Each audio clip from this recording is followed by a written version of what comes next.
Chapter 529. Uhtred clearly wasn't interested in listening to his servant's flattery.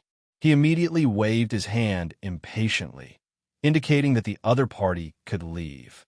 He didn't even bother to say a word.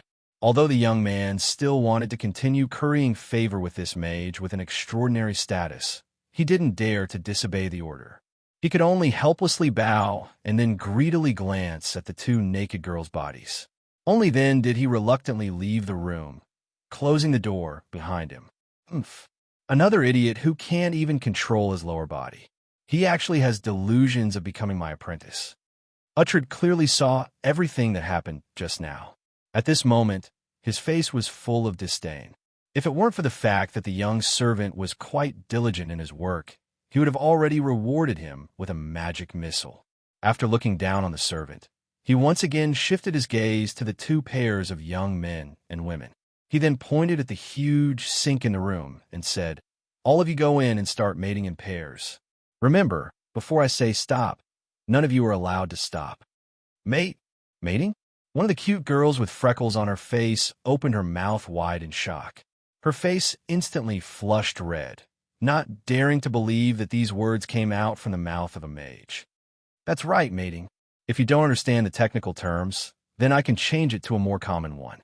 That is, go in and do what men and women should do. Do you understand?" Uhtred stared at her with his sharp eyes and berated loudly. The girl was so frightened that she shivered. She hurriedly shut her mouth and nodded her head. At the same time, she secretly sized up the two boys beside her, as if comparing which one looked more handsome. However, she clearly forgot that most of the time, the choice wasn't in the weaker party's hands, but in the stronger party's. Uhtred, who had always hated talking nonsense, casually divided the men and women into two pairs, following which he forcefully poured an aphrodisiac down their throats and drove them all into the water tank. Not long after, obscene sounds rang out, for shining white bodies continuously collided with each other, the intensity of which was no less than an intense battle. While the young men and women were enjoying the first sexual activity in their lives, they didn't notice that the liquid in the sink was beginning to turn dark red, but it was also slightly black. Soon, entered their bodies through the pores on their skin.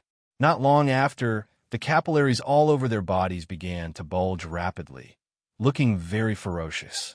As the unknown liquid flowed through her body along with her blood, there were completely different reactions between the men and women. Two of the men became abnormally manic, especially the veins on their hands popping out. They did not have any tender feelings for the fairer sex, as they unscrupulously ravaged her white and tender skin. In just a few seconds, a large number of purple handprints were left behind. As for the females, they seemed to have completely forgotten about their pain. Their eyes flickered with a strange red light, and their faces were filled with unrestrained and incomparable happiness. Even their original shyness was replaced by seductive cries. From beginning to end, Uhtred had been paying attention to the changes in the sink. Only when the four subjects gradually began to tremble and twitch did he grab a handful of purple powder and chanted in a low voice, "The most beautiful creature from the bottomless abyss, please heed my call, pass through the cracks of the material world, and come before me. In return, I will offer you a generous sacrifice. Please your evil soul." Under the power of the incantation, the powder emitted a faint fluorescent light. It rapidly formed a 1-meter diameter whirlpool around the water surface. The center of the whirlpool was dark and cold, as if it was connected to another space. It was a world without any light, a world made up of countless solid black ice. As the temperature was too low, just a gust of cold wind was enough to cause the entire room to be covered in a layer of white frost. The temperature in the water tank was also dropping rapidly, and after a short while, it began to slowly freeze. However, even so, the two groups of men and women didn't have any intention of stopping. The powerful magic had completely controlled their brains. Apart from crazily squandering their physical strength and vitality, they didn't have any other thoughts. Gradually, a pair of eyes suffused with an evil red light appeared in the whirlpool, followed by a soul-stirringly beautiful face, a slender neck, an exquisite collarbone, a voluptuous upper body that made countless women envious, a slender waist, golden thighs, and 2 hoof-like feet. The curved horns on her forehead, as well as the huge bat wings and barbed tail on her back, all proved that she had a demon bloodline. A teasing smile hung on her beautiful red lips, and her eyes were constantly emitting dangerous lust. Her light purple hair was tucked behind her ears, and even the most cold-blooded man would feel his heartbeat accelerate. Without a doubt, this was a succubus from the bottomless abyss. Moreover, she was an elite succubus. She was only wearing a translucent pink silk dress. Not only could one admire her graceful figure, but one could also vaguely see her mysterious triangular area.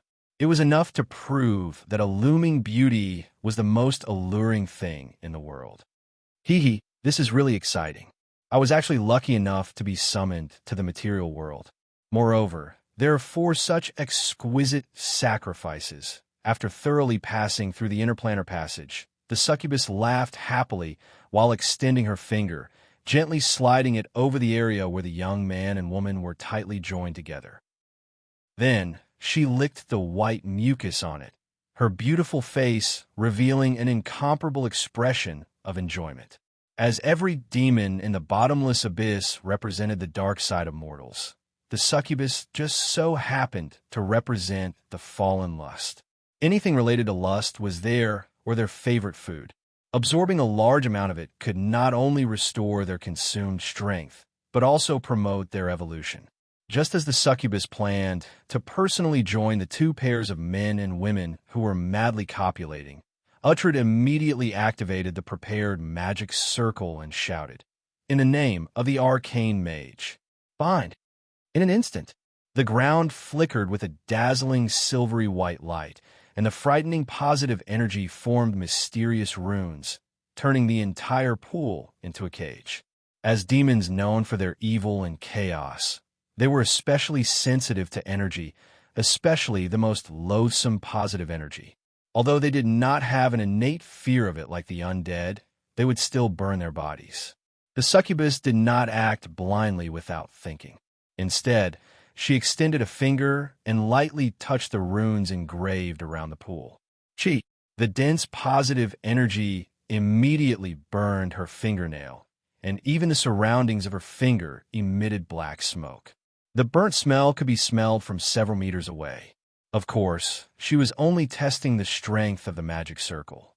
After confirming that it was unlikely for her to forcefully break out, she quickly changed her strategy and began to carefully observe the confinement magic circle engraved on the stone slab, trying to find a loophole.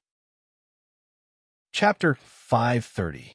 It should be known that many careless summoners were too confident in themselves and did not check thoroughly in advance, leaving behind 1 or 2 small omissions. For demons that had lived for hundreds and thousands of years, this little oversight was enough to become a breakthrough point for them to escape control.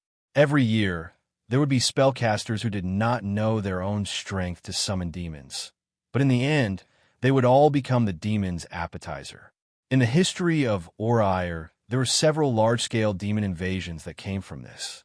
But unfortunately, Uhtred wasn't an ignorant apprentice, nor was he a rookie who had just become an official mage. He was an out-and-out 9th-level spell mage, and his character was especially strict. He used more than a week to check, so the array didn't have any omissions. It was as perfect as a textbook. Since he was clear that the demon couldn't escape from his grasp, Uhtred wasn't in a hurry to speak. He patiently waited for the other party to completely give up and then slowly discuss the conditions. What he wanted wasn't a mindless succubus slave, but an advisor who could give him advice and suggestions. Thus, it was inevitable that he would spend more effort. It was well known that succubi were the species that disliked direct battles the most in the entire demon race. They were good at seducing, enticing, deceiving, and planning all kinds of conspiracies and tricks. They used the weaknesses in human nature to make the enemy act according to their will, and so on. Many powerful evil mages liked to summon a succubus as their assistant. Not only could it help them scheme against the enemy, but it could also be used as a tool to vent their desires. Of course, Due to the chaotic nature of demons, any mage who tried to control them for a long time must be mentally prepared. They couldn't guarantee when they would be betrayed, and even their souls would be made into crystal pillars, becoming the currency in the bottomless abyss. Time passed minute by minute. The succubus's patience was also continuously worn down. After looking at the last magic pattern, a trace of anger flashed in her eyes. She immediately gnashed her teeth and cursed in the abyssal language. Damned maggot! There isn't even a single mistake. Is today not my lucky day, but my unlucky day? No, demon. On the contrary, today is your lucky day. Seeing that the other party had finally spoken, Uhtred's mouth curved, and he also responded in the abyssal language. As a knowledgeable mage, he had already started learning the complicated abyssal language the moment he decided to summon demons. Now, he might not be able to fully understand all the vocabulary, but it was definitely not a problem to communicate. Oh, damn it. You can actually speak the abyssal language. The succubus immediately covered her mouth with a shocked expression. She did not expect the mage who summoned her to be so well prepared. He even took into account the details of the language. In reality, there were many arcane spells that could temporarily grant the user the ability to speak, so most mages were too lazy to waste their energy on languages. However, Uhtred was different. He was very clear about his position as a curse mage, which was to explore the endless planes of the universe and summon all kinds of strange creatures. Therefore, language was especially important, especially the abyssal language used by the demons and the purgatory language used by the devils. Not only must he know how to speak, but he must also know how to read and write. Otherwise, if there was any mistake during the signing of the contract, it would instantly lead to disastrous consequences. Staring at the eyes of the succubus that were emitting an evil red light, the old mage smiled playfully and sighed. As expected of the demon species that is best at acting and deceiving. If I hadn't looked up some information in advance, I'm afraid I would have been fooled by you. All right, put away those tricks used to deal with ordinary people. I know that an elite succubus like you has already seen countless mortals who can speak the abyssal language. You won't be surprised by such a small thing. Now, let's have a frank and honest talk. Let's see if we can sign a contract that benefits both sides. Then, you can start to enjoy the sacrifices to your heart's content. It doesn't even matter if you turn their souls into crystal pillars. Wow, I have to say, as a mortal mage, your performance really leaves a deep impression. Moreover, you are very generous. For young depraved souls are worth a lot in the abyss. However, before we start the negotiations, I want to understand your motives. Although I'm very confident in my own strength, there are still many powerhouses in the material plane that can threaten my life. If you want to become enemies with them, please forgive me for being powerless. After all, I don't want to be killed in the material plane because of a stupid decision and then be forcibly expelled for 100 years. Even my strength will seriously degenerate. After saying that, the succubus gently flapped her wings, slapping the dark red liquid in the pool. In just a few seconds, her silk dress was wet, sticking tightly to her skin. It was no different from being completely naked. She tried her best to emit a powerful charm ability, trying to distract the old mage's attention. As long as she provoked a trace of desire, it wouldn't take long for everything to fall into her control. Although many scholars believe that demons were a group of lunatics, their behavior was heavily controlled by desire. They might be talking and laughing with you 1 second, and the next second, they would rush up and tear you to pieces. The reason might be just because they were hungry. However, this didn't mean that their intelligence level was low. On the contrary, their intelligence level was very high, especially for a type like the succubus that was inclined towards spellcasting. Their intelligence was even higher than most mages. They knew how to make the best use of their advantages to achieve unspeakable goals. Looking at the water droplets on the succubus's exquisite body, even the strong-willed Uhtred felt his mouth go dry.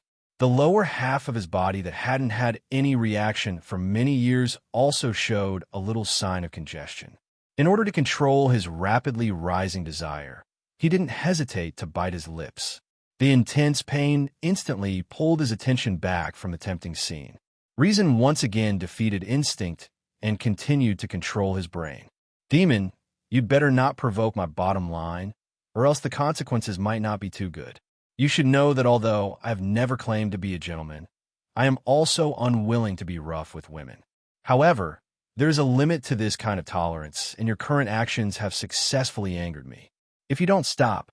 At this point, the old mage's eyes instantly shot out two ominous glints.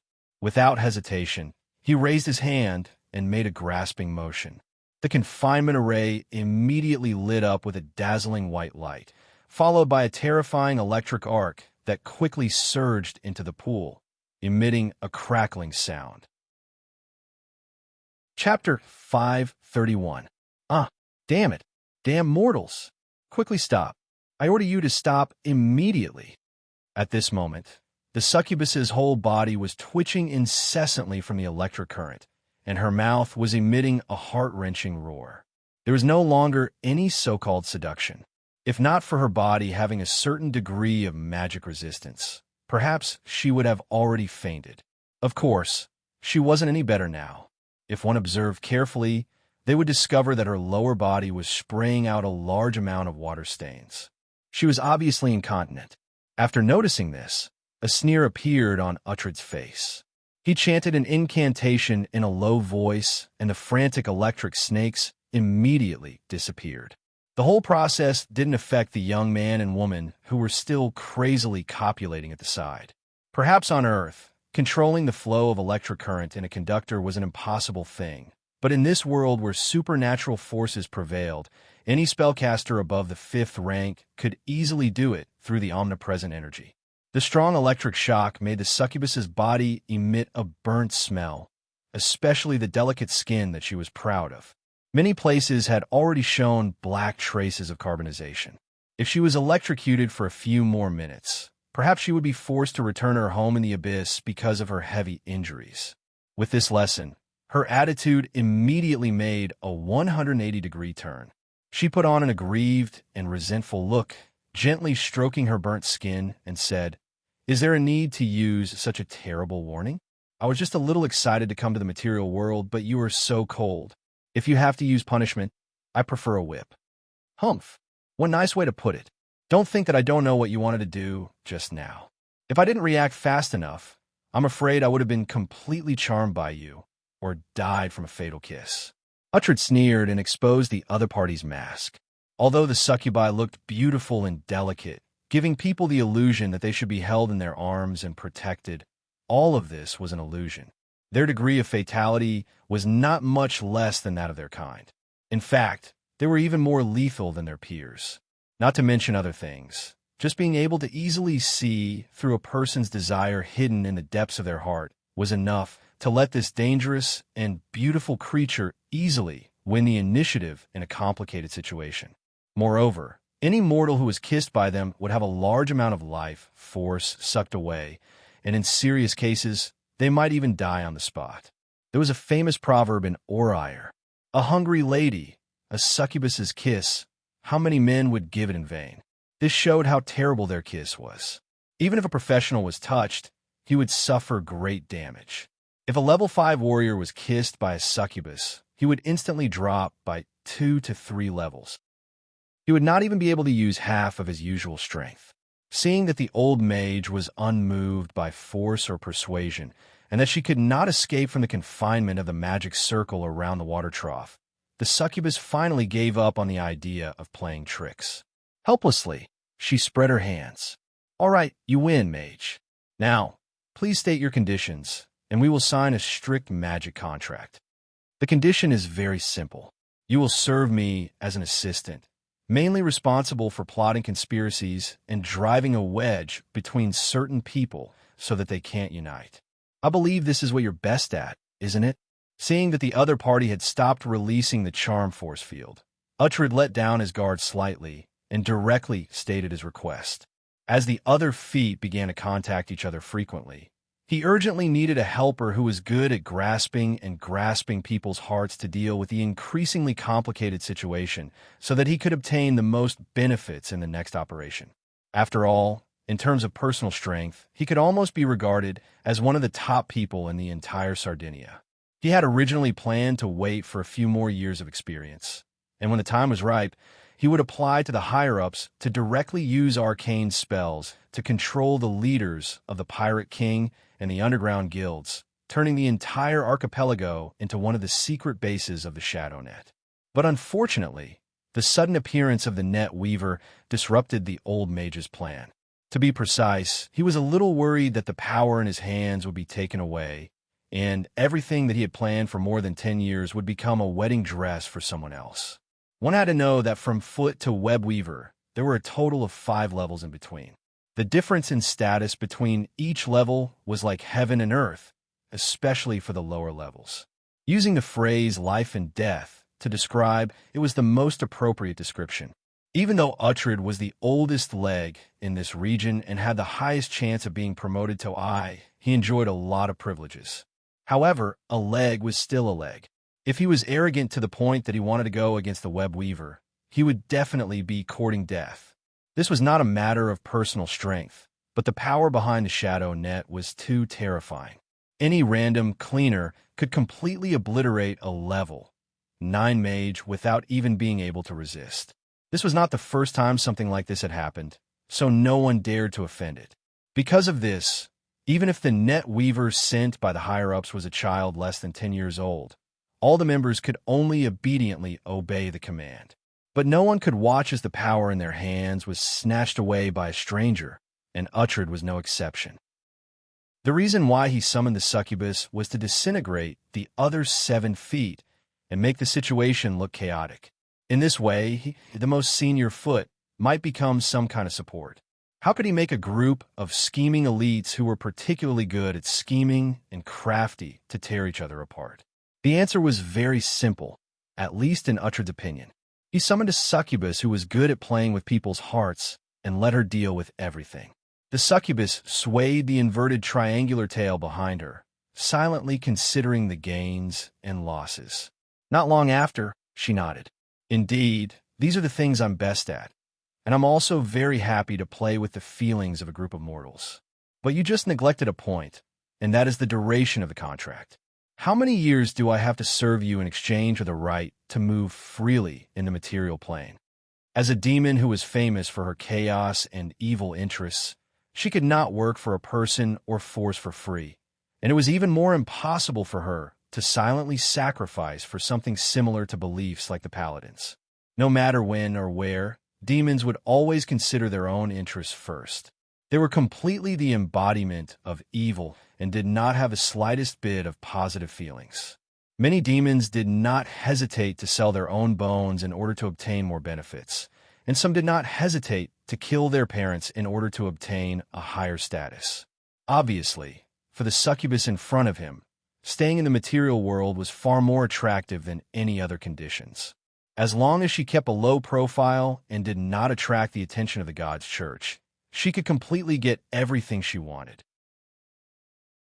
Chapter 532.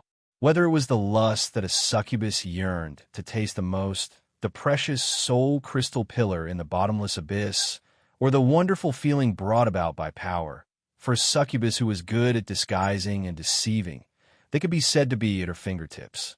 After all, most ordinary people, especially men, wouldn't even be able to walk when they saw a beautiful succubus. As long as she hooked her finger, they would instantly fall completely. In addition, she was proficient in various special techniques in bed. Once they had a taste of her, even if they knew that she was a demon, they would still be willing to be her servant.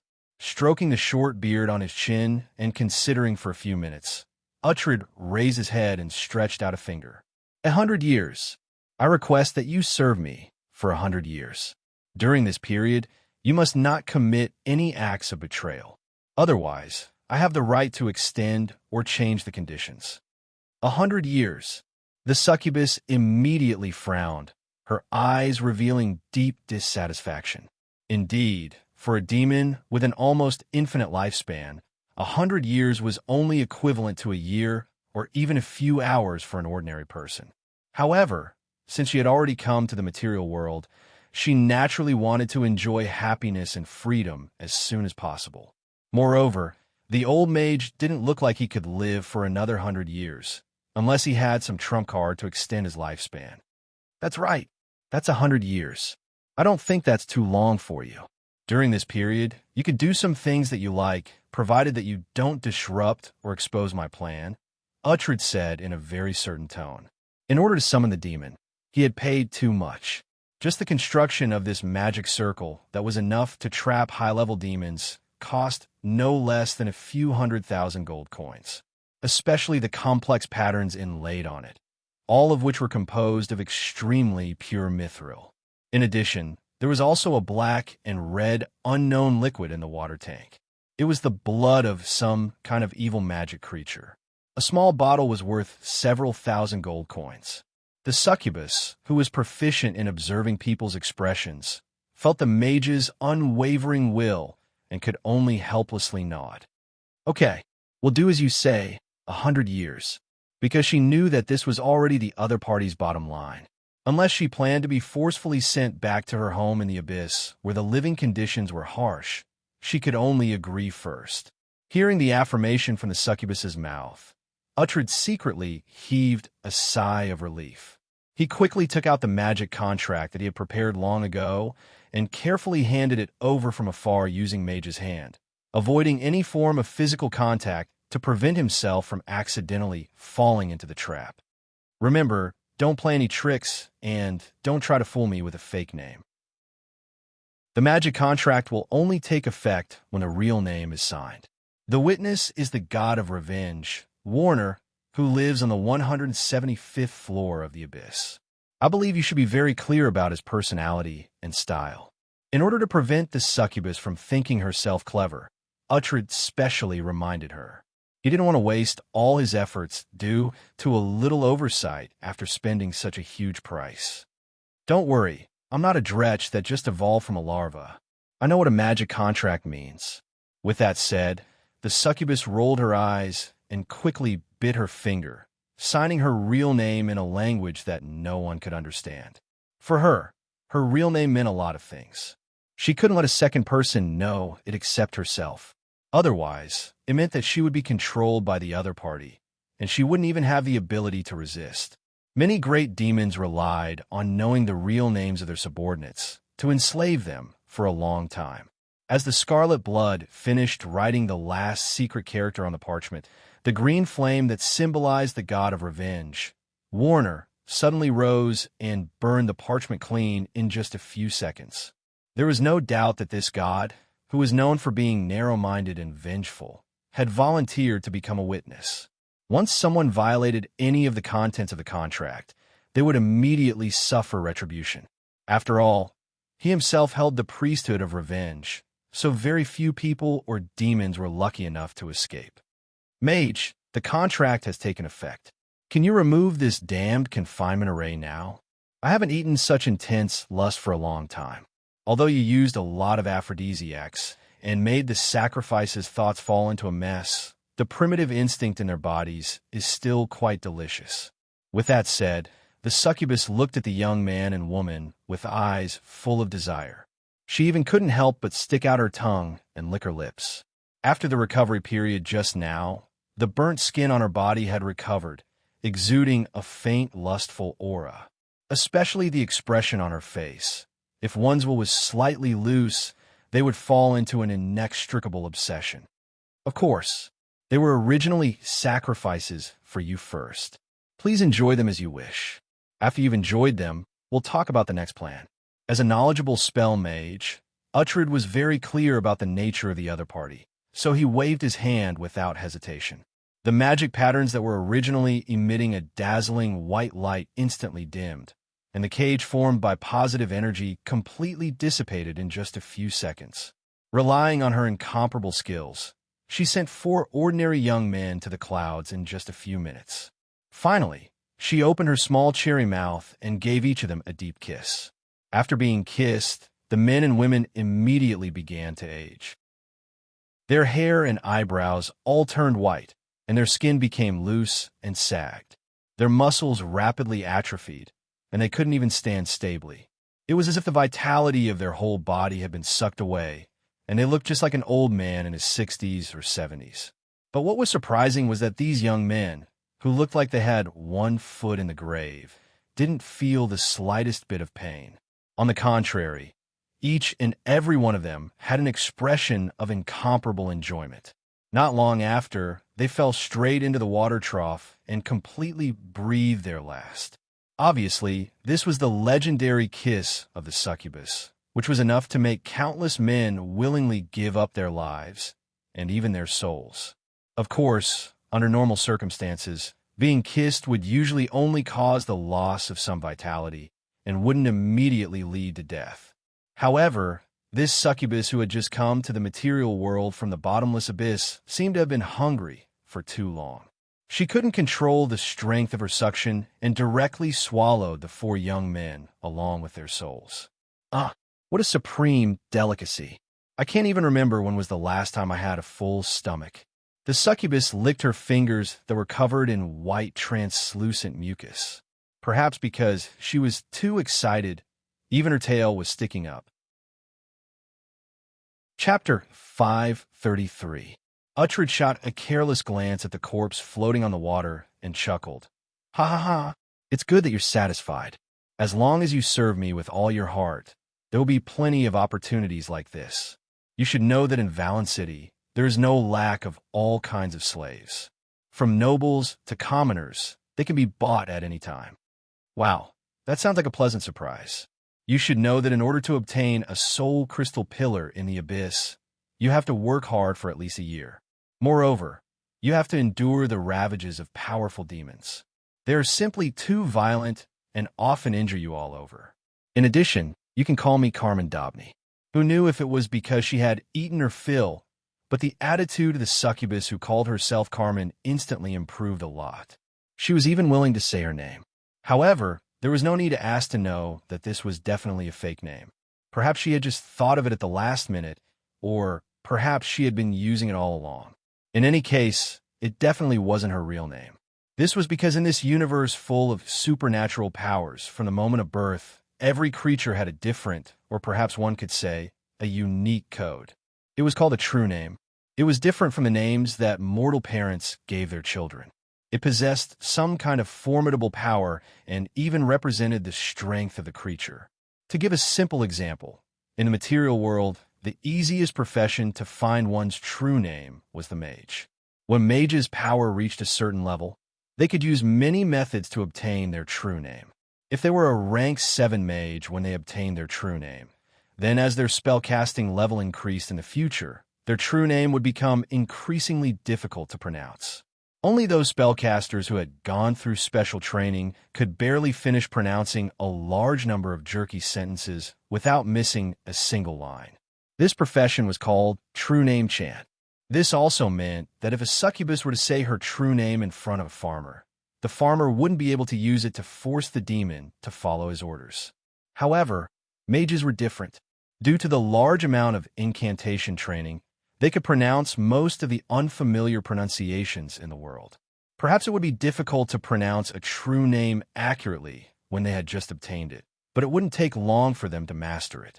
At that time, they could use the power of their true name to force the demon to serve them for free. The binding power of a true name was very strong. Every demon understood this from the moment they were born, so unless their lives were in great danger, they would never tell anyone.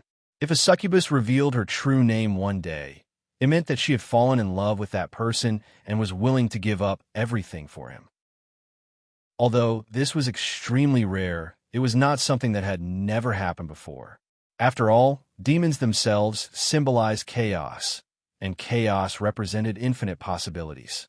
There is even a book that recorded a succubus who fell in love with a heavenly creature, or to be exact, an angel. For this, she did not hesitate to abandon everything and took the initiative to throw herself into the embrace of kindness, becoming a holy warrior that symbolized justice and order. Of course, the final result wasn't too wonderful. It was a tragedy through and through. Just like a wise person once said, to experience love and then lose it, it's better that it never happened at all. Perhaps this point of view was correct in some aspects, but succubi were not ordinary human girls. After being abandoned, they could only hide in a corner and cry silently. They would often take some more drastic measures to take revenge. The succubus who originally embarked on the path of a holy warrior because of love had her cherished goodness and kindness completely shattered. She immediately degenerated into the other side of a holy warrior, a dark guardian. She vowed to be the enemy of light for the rest of her life. Until today, this succubus dark guardian was still actively participating in all kinds of destructive activities, attempting to find the angel who abandoned her and dismember him into thousands of pieces. Carmen? That's a really good name. It seems that your level of naming should be as high as your charm ability. The corner of Uhtred's mouth rose slightly as he said very playfully. The succubus didn't care about the faint sarcasm in his words. She smiled and bowed slightly. Thank you very much for your praise, my dear master. However, compared to these minor details, shouldn't you start talking about more important plans? I can't wait any longer. When she bent down, she deliberately controlled the extent of her body very well. The mage could admire the beautiful scenery of the chaotic origin inside with a glance through the neckline. Even the pink bumps were no exception. As a succubus who symbolized lust, seduction had long been deeply engraved in her bones, becoming a part of her instinct. No matter if it was her walk, her eyes, her smile, or her gestures, all of them exuded a charm that ordinary men couldn't resist. Uhtred was neither a eunuch nor did he like men. Therefore, his body was naturally good at this physiological reaction. However, his self-control was very good. He quickly suppressed it. At the same time, in order to quickly divert his attention from the other party's alluring body, he quickly said, "Since you are so enthusiastic, then I will first explain the current situation. First, I am a high-ranking member of a secret organization. I have always been in control of the leadership of this area.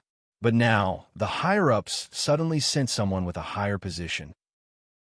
And those fellows who originally obeyed my leadership also began to get restless. Secondly, according to the information I received, the organization seems to be about to set off a turmoil. They intend to seize the opportunity to seize control of this archipelago. However, the one in charge of the command is not me. Finally, and most importantly, I am unable to directly go against the orders of the higher-ups.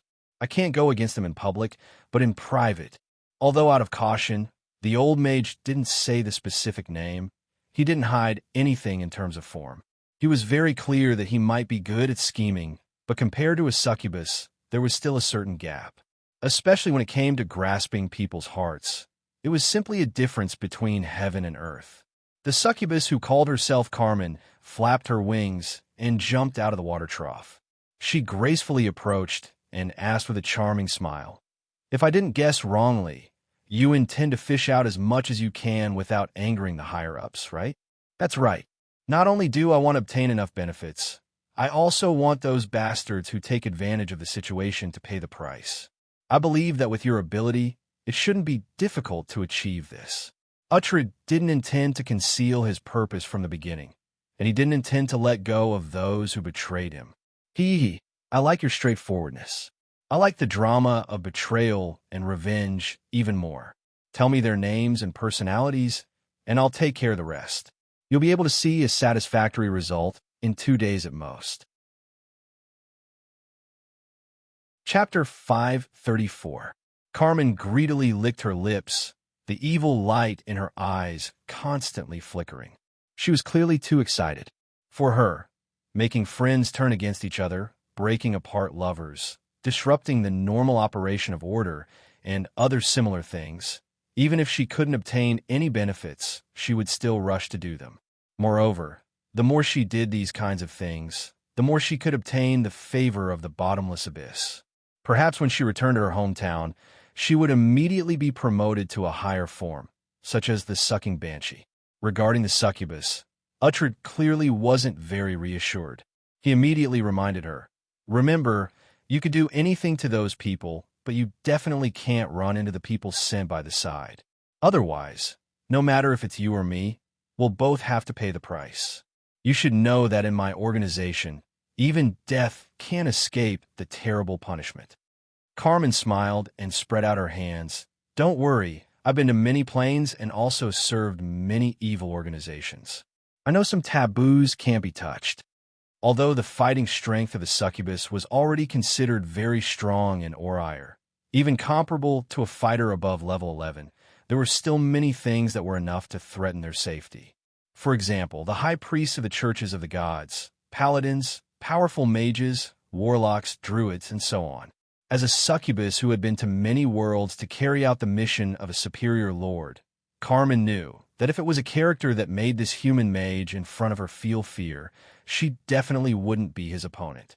Therefore, she simply didn't intend to have too much contact with him. Since it's like this, then take this information. Don't forget to immediately destroy it after reading it. After saying that, Uhtred took out a register from his bosom. On it was recorded the information he had collected about the other 7 legs over the years in order to prevent today's situation from occurring. The succubus quickly finished reading the contents, the corners of her mouth slightly raised as she asked, "Are you sure this person called David is very lecherous?" Uhtred nodded without hesitation. "Yes, David is a person who likes to enjoy, but his sexual fetish is somewhat strange. If you want to use him as a breakthrough, you'd better be mentally prepared." "Ha ha! Prepared? You think I still need to be prepared? Please wait for the good news. I will deal with this guy as soon as possible and let him have a good taste of what real sex is." After saying this meaningful sentence, Carmen muttered an incantation and quickly turned into a young woman with a voluptuous figure. She then smiled, turned around, opened the door, and walked out. Not long after, she disappeared at the corner of the stairs. Looking at the disappearing back of the succubus, a sinister expression appeared on Uhtred's face. He muttered to himself, "Now that everything is ready, it's time to take back the rights and benefits that originally belonged to me. Kent, do you think that the first person to receive the web weaver's foot will be the final victor? We'll see." Internal strife was an eternal topic. It involved the conflict of wealth and power distribution. No country or organization could avoid it. The only thing they could do was try their best to control it within a certain range.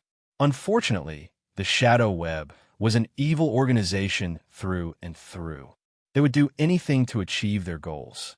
Thus, anyone who could climb to a high position wasn't easy to deal with. Moreover, as long as it didn't affect the overall situation, the higher-ups would rarely ask about it.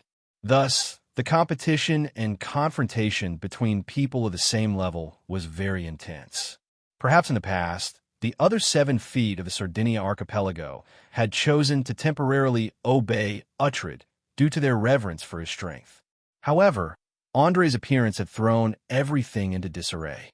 In particular, the first person to come into contact with him, Kent, the sea wolf, had already begun to show signs of falling out and was planning to rope in a group of people to challenge the mage's position. A huge shadow silently shrouded the sky above Valen City. Almost no one knew that the secret organization hiding here had finally begun to slowly open their bloody mouths. Their sharp fangs emitted a sharp, cold glint and could start a terrifying riot at any time.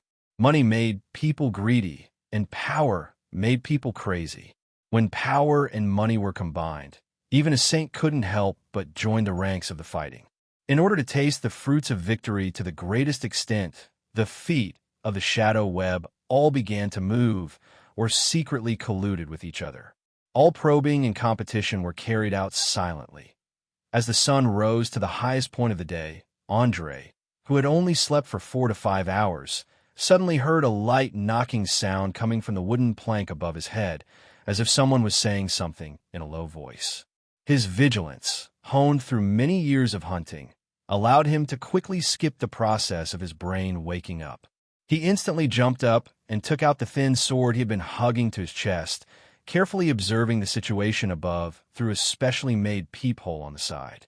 A man covered in a cloak was digging around with a hard iron wire with a hook. It looked like he was trying to pry open the latch. Beside him was a woman whose face could not be seen clearly. She kept urging, "Hurry up, idiot. I don't want to be discovered by anyone, let alone recognized." Oh, oh, oh. Sorry, boss. This thing has obviously been modified. I, I, I haven't found a way to open it yet. Please bear with it for a bit longer. The cloaked person was obviously stuttering as he finished his sentence with great difficulty. His forehead was covered in sweat as his two nimble hands searched back and forth for the latch's position. Without a doubt, he'd been busy for a long time. Unfortunately, the basement of this warehouse was originally a secret base used by the Ratmen to hide, so it had undergone precise modifications. The latch's position was right in the middle of the roof. Unless one used brute force to pry it open, they wouldn't be able to open it from the outside, even if they worked themselves to death. Damn it, aren't you a genius thief who can pry open any door? How come you can't even open such a tattered lid? Don't find excuses. I'll give you 5 more minutes.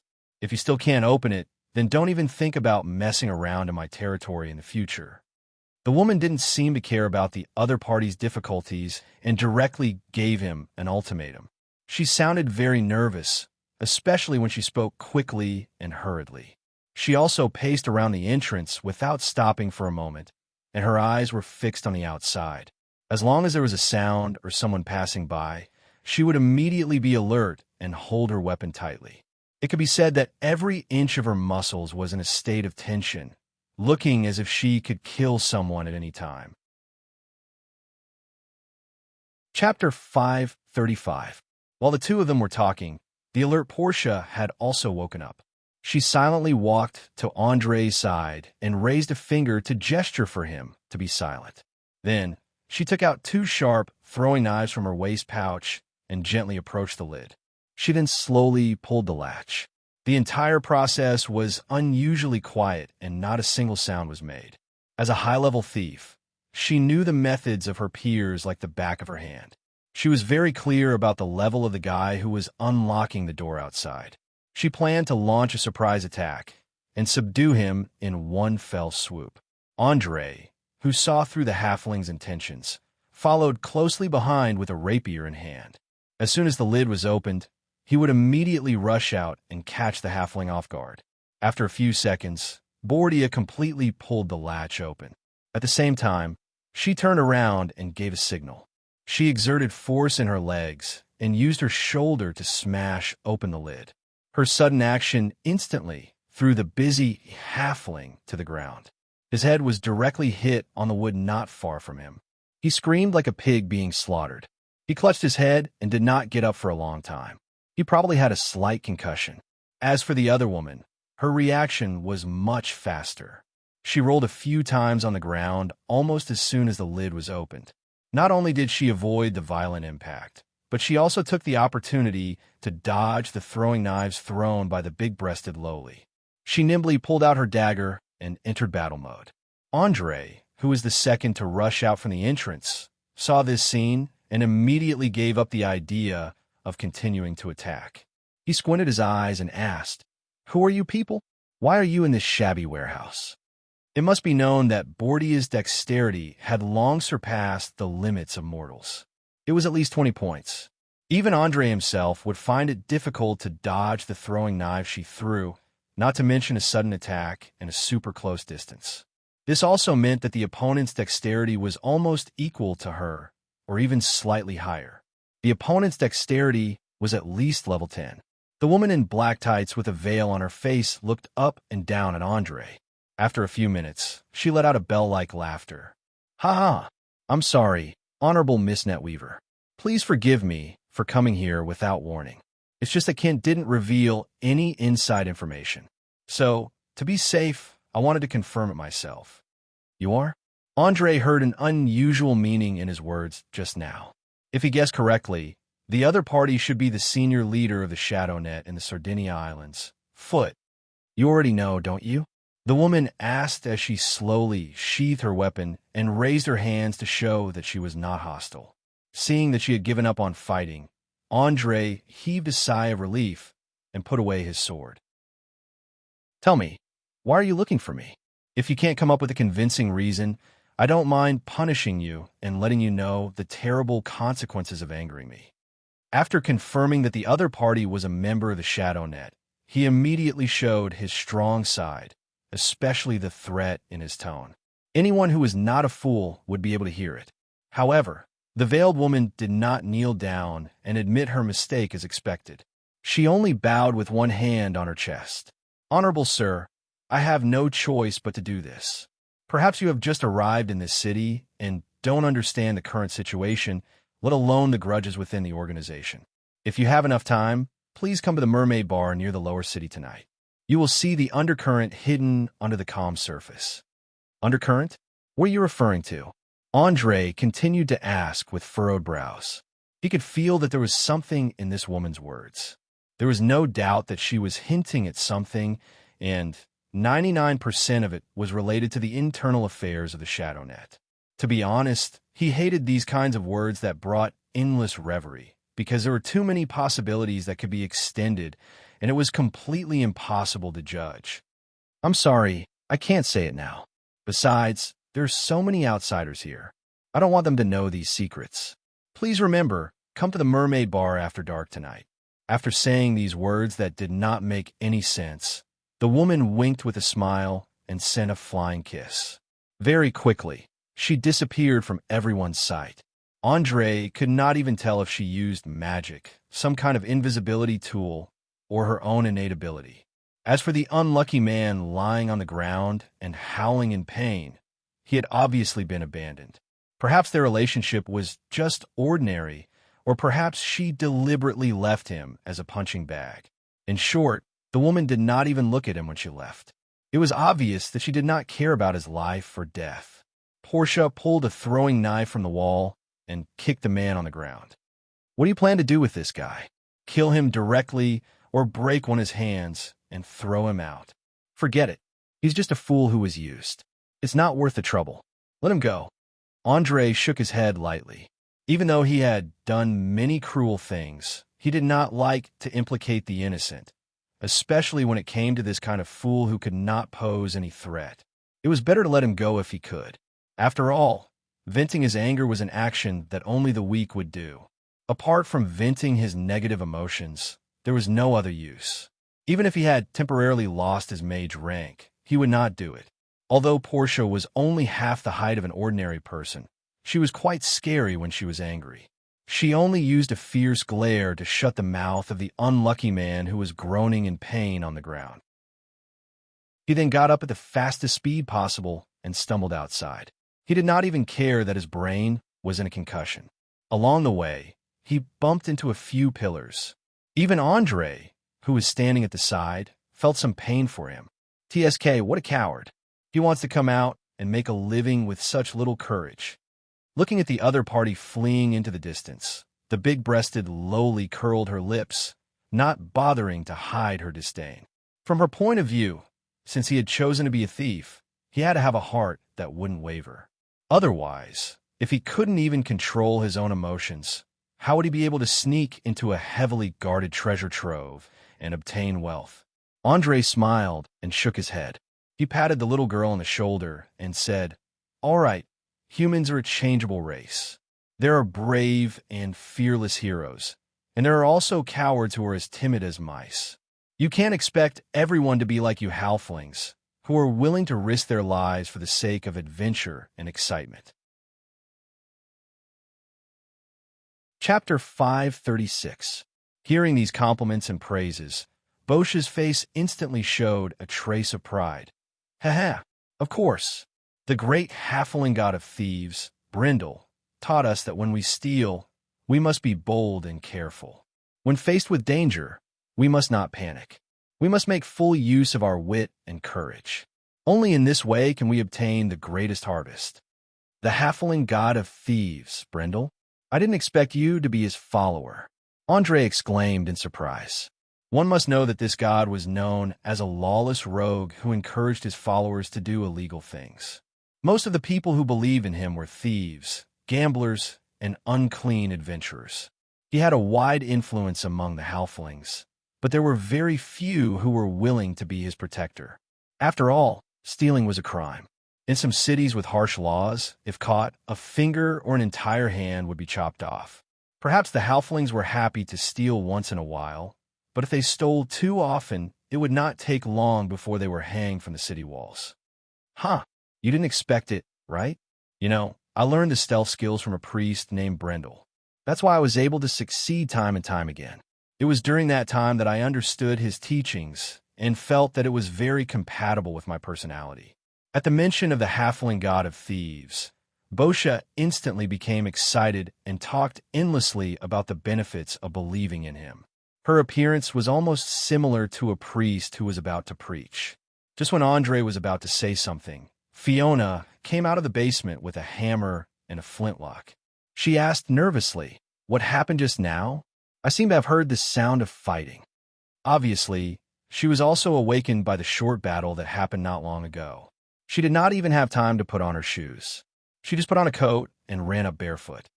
"It's okay, just a small misunderstanding. Someone sent me an invitation. Go back and continue to sleep. I'll take care of everything." Andre smiled and comforted her. He was not very worried about the sudden appearance of the members of the Shadow Net and those inexplicable hints. Because of the identity and status given to him by the old Lich, no matter what the other party did behind his back, they would not be able to confront him head-on. Anyway, he would go to the Mermaid Bar after dark, and the answer would naturally surface. "Phew, it's good that you're okay. As for sleep, forget about it. I have nightmares when I close my eyes. That feeling is really uncomfortable." Fiona rubbed her eyebrows. The bags under her eyes were black and swollen. It was obvious that she did not have a good rest. Perhaps it was because the experience last night was too exciting, causing her to lose her self-control.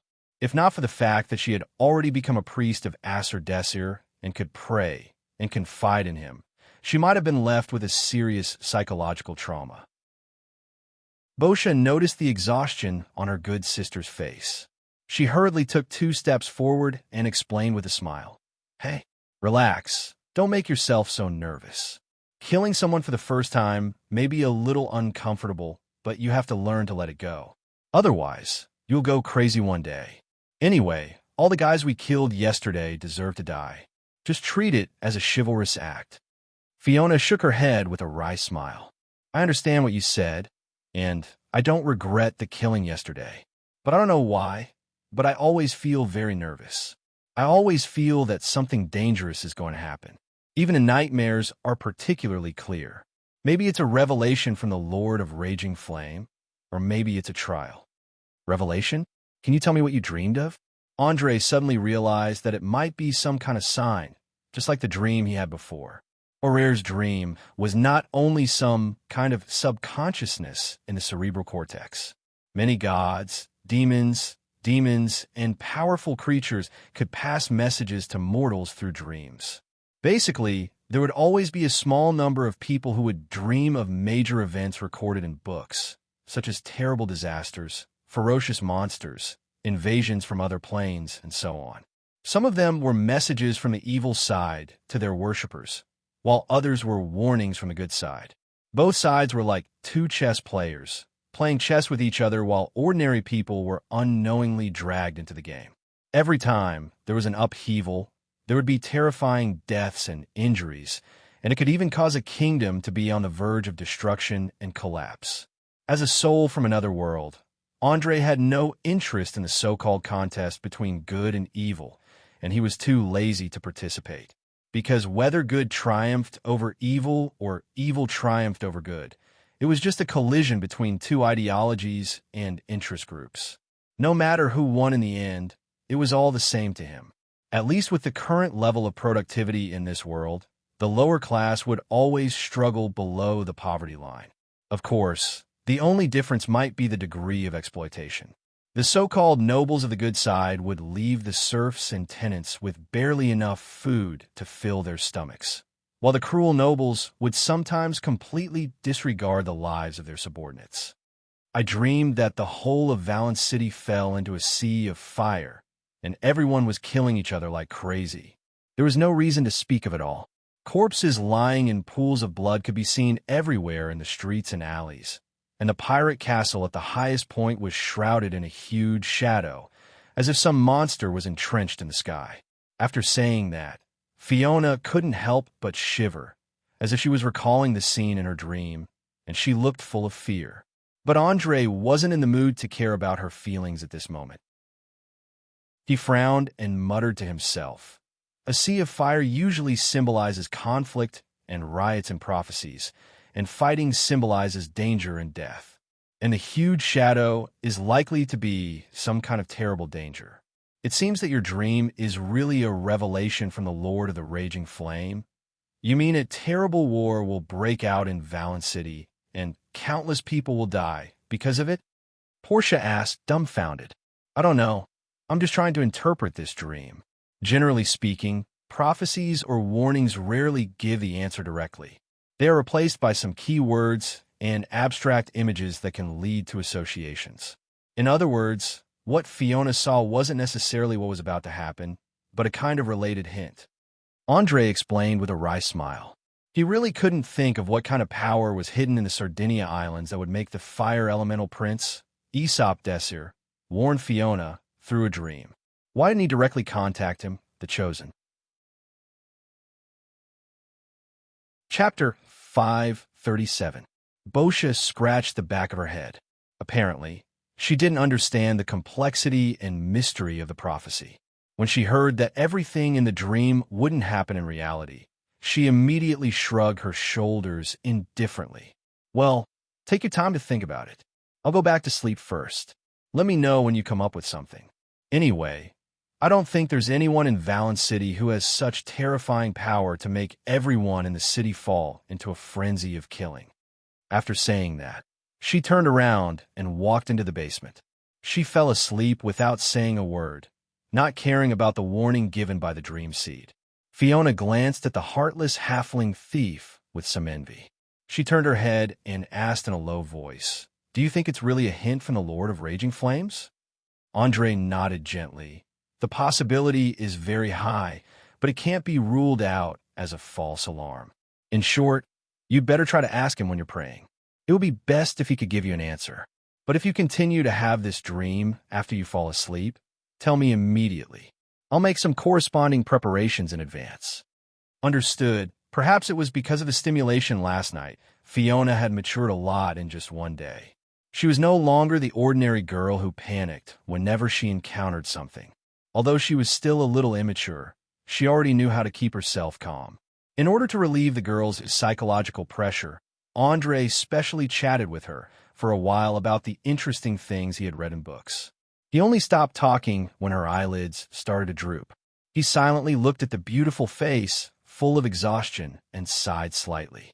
He then stood up and tidied up his belongings before quickly disappearing into the basement of the warehouse. To be honest, ever since he woke up, Andre had a vague premonition in his heart. Especially after meeting old Bernie's grandson, Patty, he always felt that the Sardinia Islands might not be as simple as it seemed on the surface.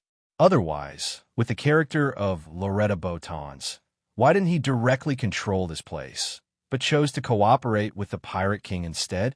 The Ratmen, the Underground Guild, the Pirates, the Shadow Net, and the people planted by Loretta Botons. There are already 5 forces that had surfaced. In addition to the Smugglers' Alliance and a Magicians' Organization in the city, it was a complete mess. Who knew if there were any deals or alliances between them? As an outsider, Andre felt that it was best for him to thoroughly understand the city before nightfall. Otherwise, he would definitely be fooled by those treacherous feet. He didn't think that the gold coins given by the old lich would be enough for him to take over all the authority, and he didn't even dare to hope that all the feet would obey his orders.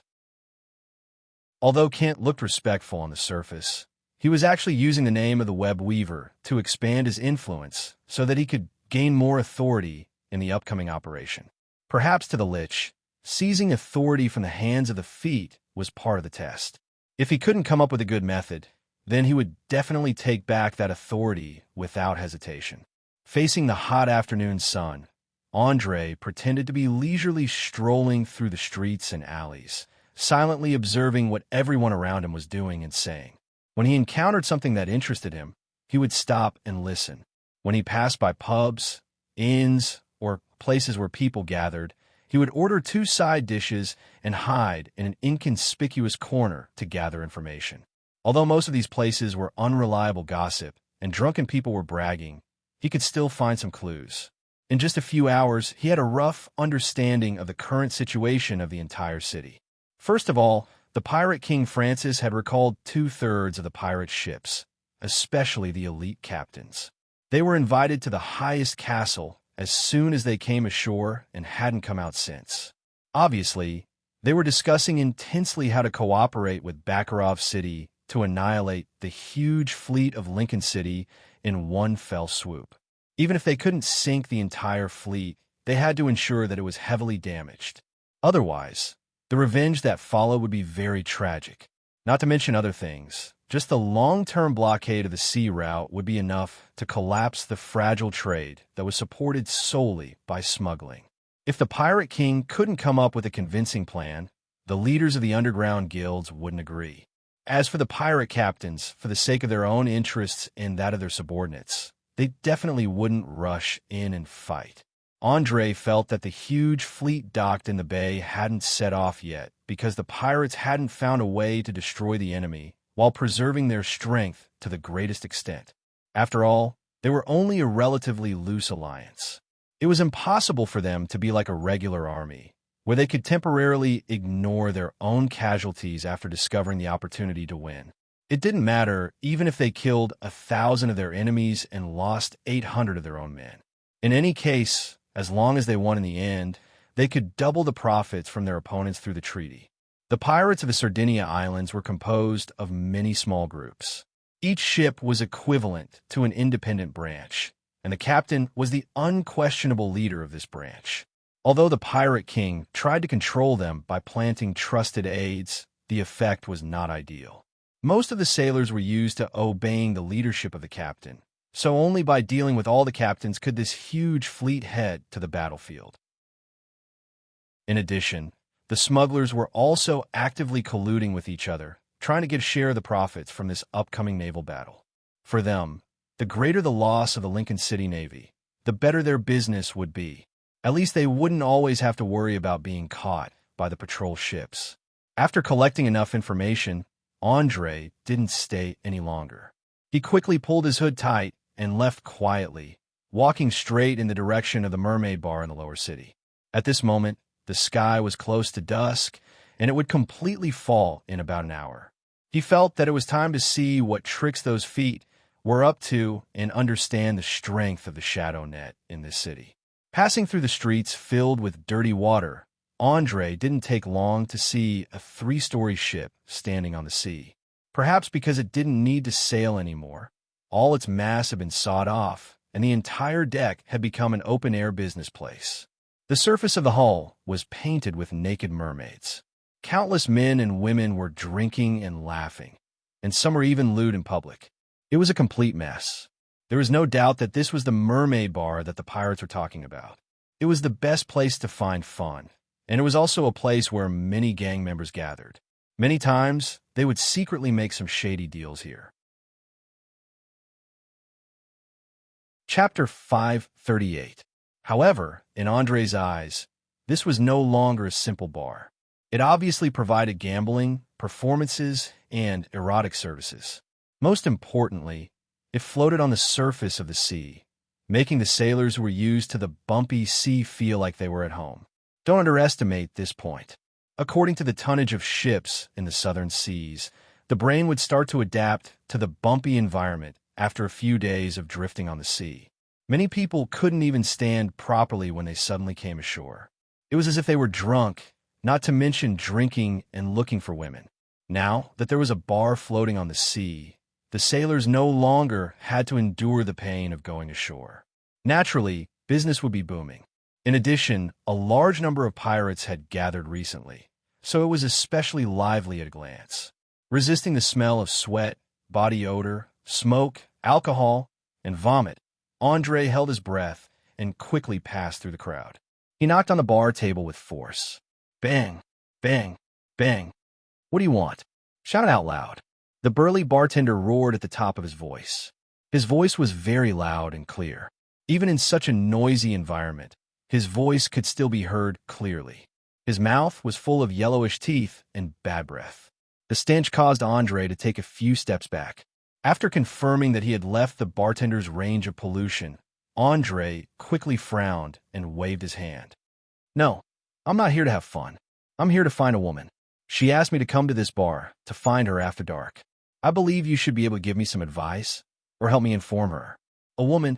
The bartender's eyes revealed a trace of vigilance. He sized up the young man in front of him and quickly probed. I'm sorry, we have too many women here. If you're here to find a lover, it's best to look for her in the changing room on the second floor. However, I don't recommend you go now because she might still be intimate with a customer. Without waiting for the bartender to finish speaking, Andre impatiently interrupted. The person I'm looking for is not a prostitute, nor is she a thief who makes a living by stealing. I believe you should be very clear about this. I'll ask you one last time, where is she? You can choose to answer or not, but you'd better think carefully about whether you can bear the corresponding consequences. The bartender hesitated for a few seconds before pointing at the entrance to the lower floor. Go straight down, that's the room at the bottom. However, you better pray that you're not lying. Otherwise, the boss will let you taste a punishment 100 times more painful than death. You don't have to worry about that. Andre smiled contemptuously and didn't even bother to explain. He turned around and disappeared at the top of the stairs. As soon as he left, the bartender yelled at a pipe behind him. Report. A suspicious person has been found on the deck. He is under 18 years old, and his appearance is not clear. He is moving towards the bottom. Please keep an eye on him. There's no need to monitor him. He's my guest. Just pretend you didn't see him. Also, keep your mouth shut. I don't want anyone to know about this. Do you understand? A few seconds later, a woman's voice transmitted from the other end of the pipe. Her tone was very strict, as if she was scolding the bartender for being a busybody. However, the burly bartender didn't even dare to defend himself. He hurriedly apologized. I'm sorry, boss. I didn't know he was your guest. Idiot. Remember, you didn't see or hear anything just now. Do you understand? I'm already in enough trouble. If anyone dares to act on their own, I'll twist his head off and make it into a wine cup. The woman didn't let the bartender off just because he apologized. Instead, she issued a strict warning. From her hurried tone, one could tell that she was in a terrible mood, especially her breathing. It was as if she had just finished a strenuous exercise. It was unknown who had angered her. The Mermaid Tavern's lowest cabin. A woman wearing a purple dress and a black lady's hat grabbed the decorations on the table and fiercely smashed them on the copper pipe. She then cursed in a low voice. Damn it, he's here. The web weaver has appeared. We have to come to an agreement immediately. Otherwise, you know what Kent and Uhtred will do. Obviously, she was the one who had scolded the bartender just now. She was also the real owner of this tavern. Bastard, didn't you say he would only appear after dark? Why did he come so early? Did someone betray us? Another fat man who was sitting on a chair suddenly jumped up and asked anxiously. Don't ask me. I'm not the web weaver. I have no way of controlling his movements. It takes 3 minutes to get to this room from above. A minute and a half has already passed. We have to get rid of our differences within a minute and form a close alliance. Otherwise, we'll just be obediently slaughtered by others. The woman rolled her eyes at the fatty. Meow. All right. Don't be so angry. The three of us are the weakest in this area.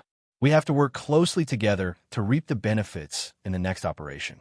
I believe the two of you are very clear about this. Since we can't come to an agreement on the distribution of the spoils for the time being, why don't we put it aside for the time being and work together to deal with the others? It won't be too late to discuss it after we win. What do you think? This time, the one who spoke was none other than Mia in her cat form. She was wearing a tight black leather jacket and pants. She had a pair of soft black leather boots on her feet, which showed off her curvaceous figure vividly. Coupled with her furry ears, she looked both dangerous and delicious. Talk after the event? The woman wearing the black lady's hat had a playful look on her face. She then turned to the fatty and asked, I completely agree. What do you think? The fatty narrowed his small eyes and looked between the two women. After a full 10 seconds, he clenched his teeth and nodded. All right, let's see who will have the last laugh. In fact, the three of them were very clear that this so-called talk after the event was actually tantamount to a time bomb. Perhaps when there was an external enemy forcing them, they could still help each other, but once there was no external enemy, they would immediately fight to the death. Just as they decided on the alliance, a series of footsteps suddenly came from outside the door. Not long after, someone knocked hard on the door. Bang, bang, bang. Boss, there's a young man looking for you. May I ask if you're free now? Hearing that it was a subordinate who came to report, the woman immediately replied loudly, Of course I'm free. Quickly invite him in. Remember to use invite. You must be respectful.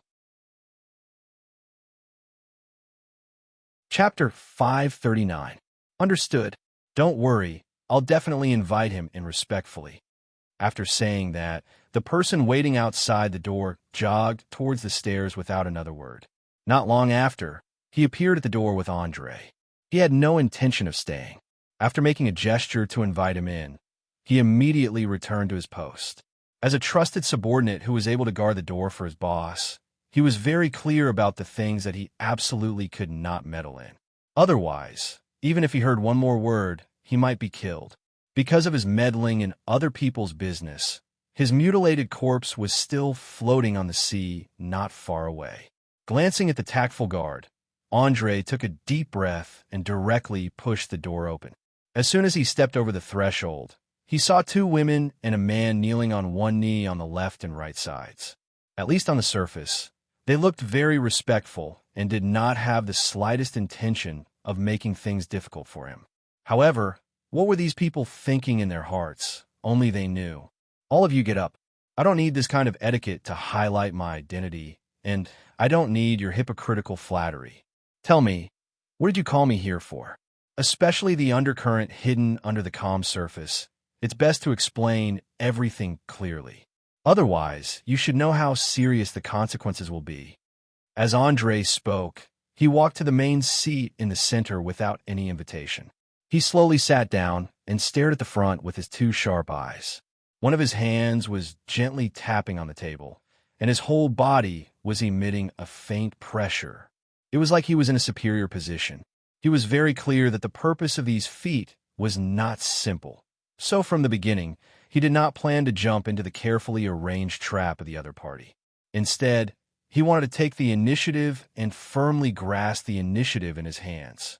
The woman wearing a black lady's hat and a purple dress hurriedly stood up and respectfully replied, Honorable Net Weaver, I'm very sorry to invite you here at this time. There are some things that must be said, otherwise I'm afraid that you will be deceived by some people with ulterior motives. You have to know that in the organization, there are extremely ambitious people who want to use your identity to do something in order to achieve their unspeakable purpose. Oh, who are you referring to by some people? What is their unspeakable purpose? Don't tell me that the three of you don't have any selfish motives at all? Andre's lips curled up slightly as he asked in a sarcastic tone. The reason why he used such a tone was because he knew that the stronger he acted, the more the other party would take it for granted. Even though it sounded a little despicable from Kent's actions, the web weaver had absolute control over all the legs. Thus, acting coldly made him seem more like the leader of an evil organization. Honorable sir, please do not doubt our loyalty to the organization, nor do you have to worry that we are using this opportunity to eliminate our dissidents. Please be patient. I will explain all the reasons to you. This woman was obviously very good at communicating. In just a few words, she quietly pushed all the accusations aside and at the same time expressed her loyalty. Of course, this so-called loyalty had to be put in quotation marks. Her goal was simple, and that was to find an entry point and reveal the dark history of the other legs. This way, Andre would have the first impression that they were unreliable. Don't underestimate this. According to psychological research, the first impression people had of the first person in the world would often dominate for a long time. Even if they knew there was a problem with it, they would still subconsciously insist on it. When faced with a different opinion, it would be very difficult to accept it. It was similar to an illusion. It was an inherent flaw in human cognition. Humans could only expand their knowledge to reduce the chances of it happening, but it was impossible to completely avoid it.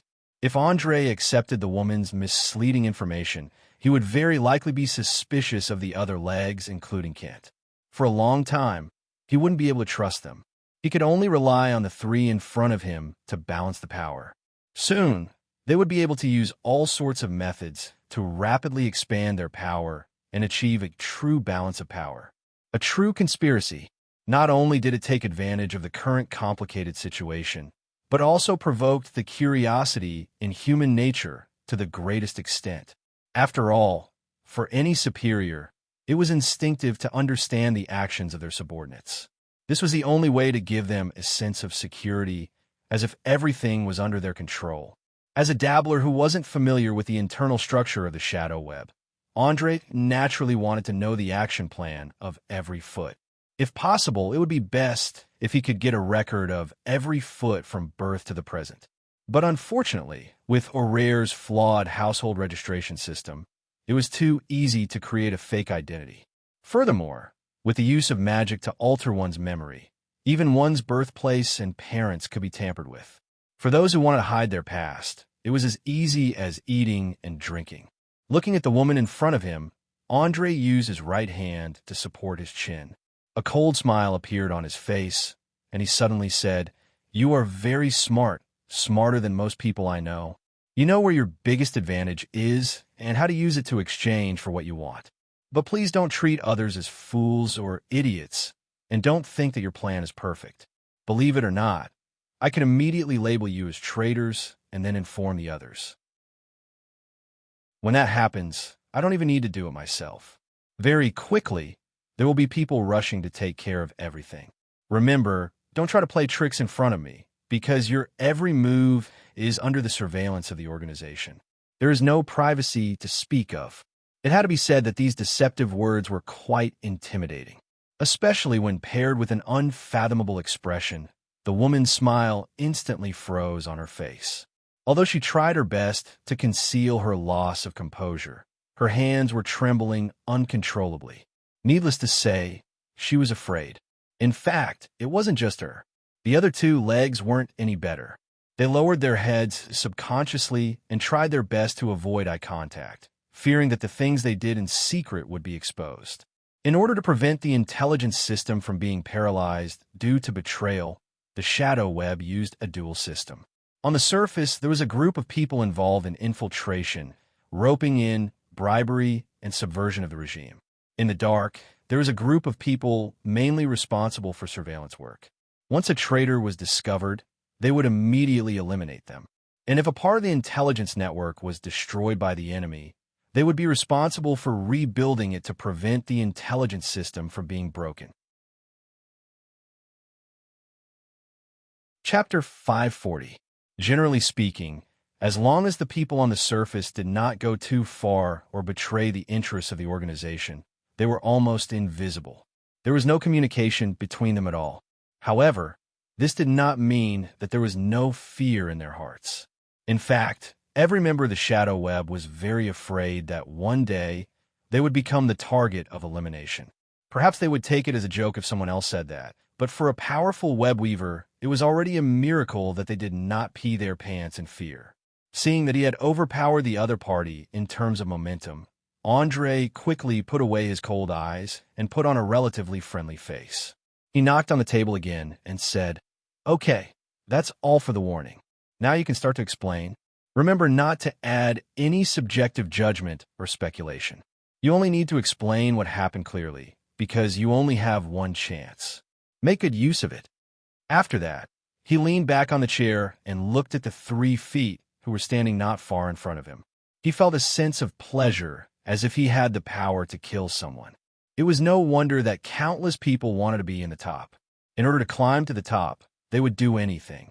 Children could kill their biological parents, and biological parents would also kill their own offspring. All the laws and ethics in the world could not restrain this kind of behavior. The reason was very simple. Compared to the price, the satisfaction it brought was too addictive. It was much more powerful than any narcotics. Once you were addicted to it, there was no way to quit. In essence, Andre was not a person who had a strong desire for power. He did not like to guard against everyone around him day and night in order to protect the power in his hands. He preferred to distribute the power to his subordinates and then control it through balance and competition. As for himself, he preferred to concentrate on the study of the power of magic. As the sorcerer's level got higher and higher, the possibility of being betrayed would be lower and lower. After all, no one would want to mess with an archmage who did not care about power, but was capable of producing terrible destructive power. However, there was a saying that power was like poison. It chewed on one's mind and eroded one's bones. There were very few people who could really control their desire for power. At least, Andre was not one of them. Feeling the feat that held a huge amount of resources in their hands, kneeling and trembling in front of him, he had an unprecedented desire. He wanted to maintain his identity as the net weaver and use the resources of the shadow web to serve him. Of course, there was a price to pay for this. Perhaps the next time he met with the Lich, he would be able to negotiate the terms. If it wasn't too harsh, he would be more than happy to become one of them. According to rough map calculations, Orire was over 28,000 kilometers from east to west and 11,000 kilometers from north to south, covering an area of more than 24 million square kilometers. This alone was terrifying. Russia, which had the largest land area on Earth, was only 17 million square kilometers, and Europe, which was known as the cradle of Western civilization, was only 10 million square kilometers. This was only the known area. In the Far East, there were endless grasslands and deserts. It was said that if you kept going east, you would reach a completely different civilization. If you sailed west for 2.5 months, you would also see other continents.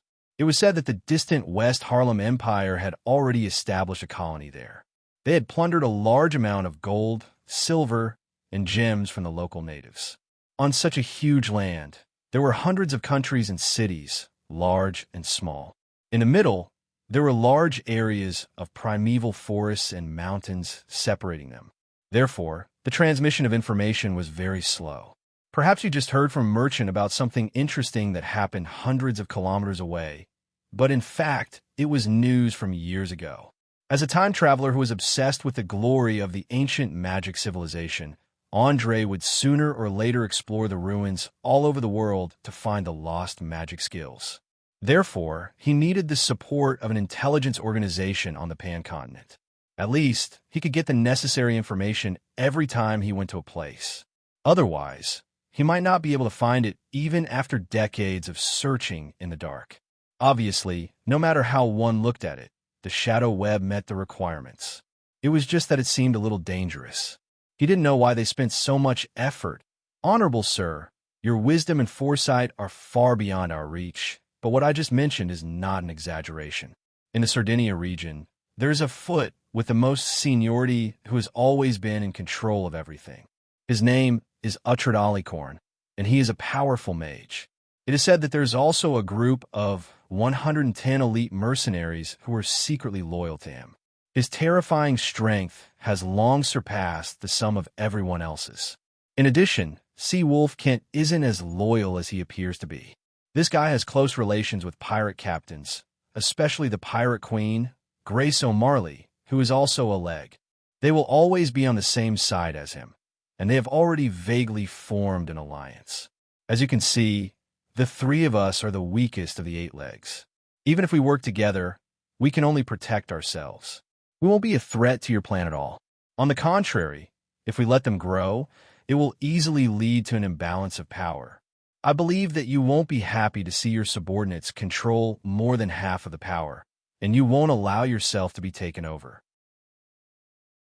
Therefore, I boldly suggest that you give us some support. As long as the power in our hands is equal to theirs, you will never have to worry about a similar situation. You can even adjust things in the middle. Every leg has to do their best to curry favor with you in order to maintain their position. Isn't that good? I have never denied that I have selfish motives, and I don't think there is anything wrong with fighting for benefits within a reasonable range. Just like what a philosopher once said, any subordinate who doesn't desire to obtain benefits needs to be extra careful, because what they are eyeing isn't a small profit, but the position under their boss's butt. The woman in the purple dress had obviously thrown caution to the wind. Without hesitation, she poured out the dark history of her other colleagues. She even took the initiative to admit her own ambitions. The intense emotions in her eyes could be clearly felt even from a few meters away. Without a doubt, she had completely cut off her own path of retreat. If Andre didn't choose to give her a certain degree of support in the end, then it wouldn't take long for her to be torn apart by the others. After all, there were unavoidable, unspoken rules in any group, and she was now challenging these unspoken rules. To be precise, she was directly overturning them. Chapter 541. Think about it. If every bureaucrat in a certain country was desperately embezzling and accepting bribes, and an honest and just bureaucrat suddenly stood up and directly told the king about their actions, guess what the king would do? The answer was simple. The king would use this honest and just bureaucrat to clean up a portion of the people he didn't like, then place his trusted aide in, and finally hang him to calm the anger and fear of the bureaucrats. Even though it sounded very dark, cruel, cold-blooded, and filled with dirty political exchanges, it wasn't the first time such a situation had happened in real history. Anyone who tried to challenge the existing rules and large vested interests usually didn't have a good ending. The end result was either death from assassination or being thrown out as a scapegoat by the monarch to appease the old powers that still held great power.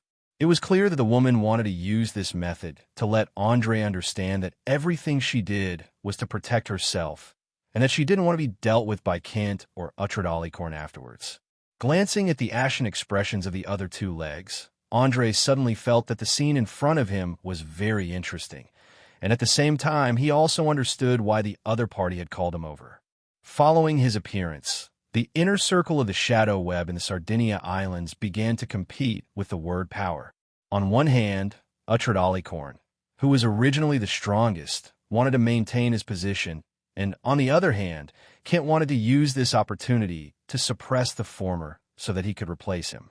As for the three unlucky fellows in front of him, all right, they were probably terrified by the current situation, so they banded together to avoid the fate of being sacrificed. After all, the strong planted the flag, and the weak took sides. This was an unchanging truth since ancient times. Moreover, taking sides was also a skill. If they didn't do well, they might be swallowed whole, and in the end, they wouldn't even be able to get a single strand of hair. Perhaps it was a resistance provoked by the strong pressure, or perhaps it was just because they were dissatisfied with the current situation. In any case, they took the initiative to come over in order to obtain support and force the other two powers to refrain from going overboard. This way, they would have the opportunity to develop. Having thought this through, Andre couldn't help but sigh inwardly. Humans were indeed creatures that were best at infighting. The powerful enemies outside had yet to be dealt with, and they had already begun to lay their hands on their comrades. They were truly an example of an evil organization. However, this kind of infighting would not affect his plan at all. On the contrary, it would bring him countless benefits. Thus, after deliberately remaining silent for a few minutes, he slowly raised his head and stared into the other party's deep blue eyes. He said word by word, "Give me a reason to trust you. You should know very well that as a web weaver, I can't give up two powerful helpers just based on one side of the story. The organization attaches great importance to this operation, and I will not allow any reason to fail. I believe that with your intelligence, you should be able to understand what I mean." In any case, he was just using the tiger's skin to bluff in order to intimidate them. He didn't even hesitate to use the name of the old lich to intimidate them. He even took out the gold coin that symbolized his identity and fiddled with it in his palm, so as to leave an irresistible impression on the three-legged creature. As expected, the woman in the purple dress noticed the sudden flash on the gold coin. Her pupils dilated quickly, and she inadvertently revealed a look of awe. She immediately took out a book bound with parchment paper from her arms, bowed her head respectfully, and presented it with both hands. "Honored sire, this is the information I've gathered over the years. It includes detailed information on all the important members of the Valence City Underground Guilds, as well as some of their weaknesses. I can immediately try to rope them in and instigate them to defect with just a word from you. In addition, there are enough weapons and armor to arm 500 people at the bottom of the sea beneath our feet. They're all sealed in waterproof leather and can be used as soon as they're salvaged. Oh, I really couldn't tell that you were able to get your hands on so many good things right under the enemy's nose. How did you do it? Andre raised his eyebrows in surprise. One had to know that this was Valence City, a city ruled by the underground guilds. Any iron product that was longer than a foot would be considered a weapon and would be subject to the strictest surveillance, not to mention armor. If an ordinary person were to buy a set of armor, someone would clearly investigate his origins within a few days. The underground guilds weren't idiots. They knew better than anyone how terrible their way of ruling was. Therefore, they could only implement a high-pressure policy and force all the residents to submit to violence. The key to achieving this was to control and reduce the amount of weapons and armor hidden among the civilians. Andre didn't dare imagine how 500 sets of weapons and armor had been transported in without being discovered by the enemy, and how they'd been silently buried in the sea. Haha, I made a fool of myself in front of you with my little tricks. Actually, it's not hard to bypass the surveillance of the underground guilds. We just have to walk underwater. I've secretly trained many dolphins on the outer islands. These smart little fellows can swim dozens of kilometers while carrying a dozen or so kilograms of items. All the weapons and armor were transported in one by one through them. After she finished speaking, a trace of unconcealable pride surfaced on the woman's face. Dolphins?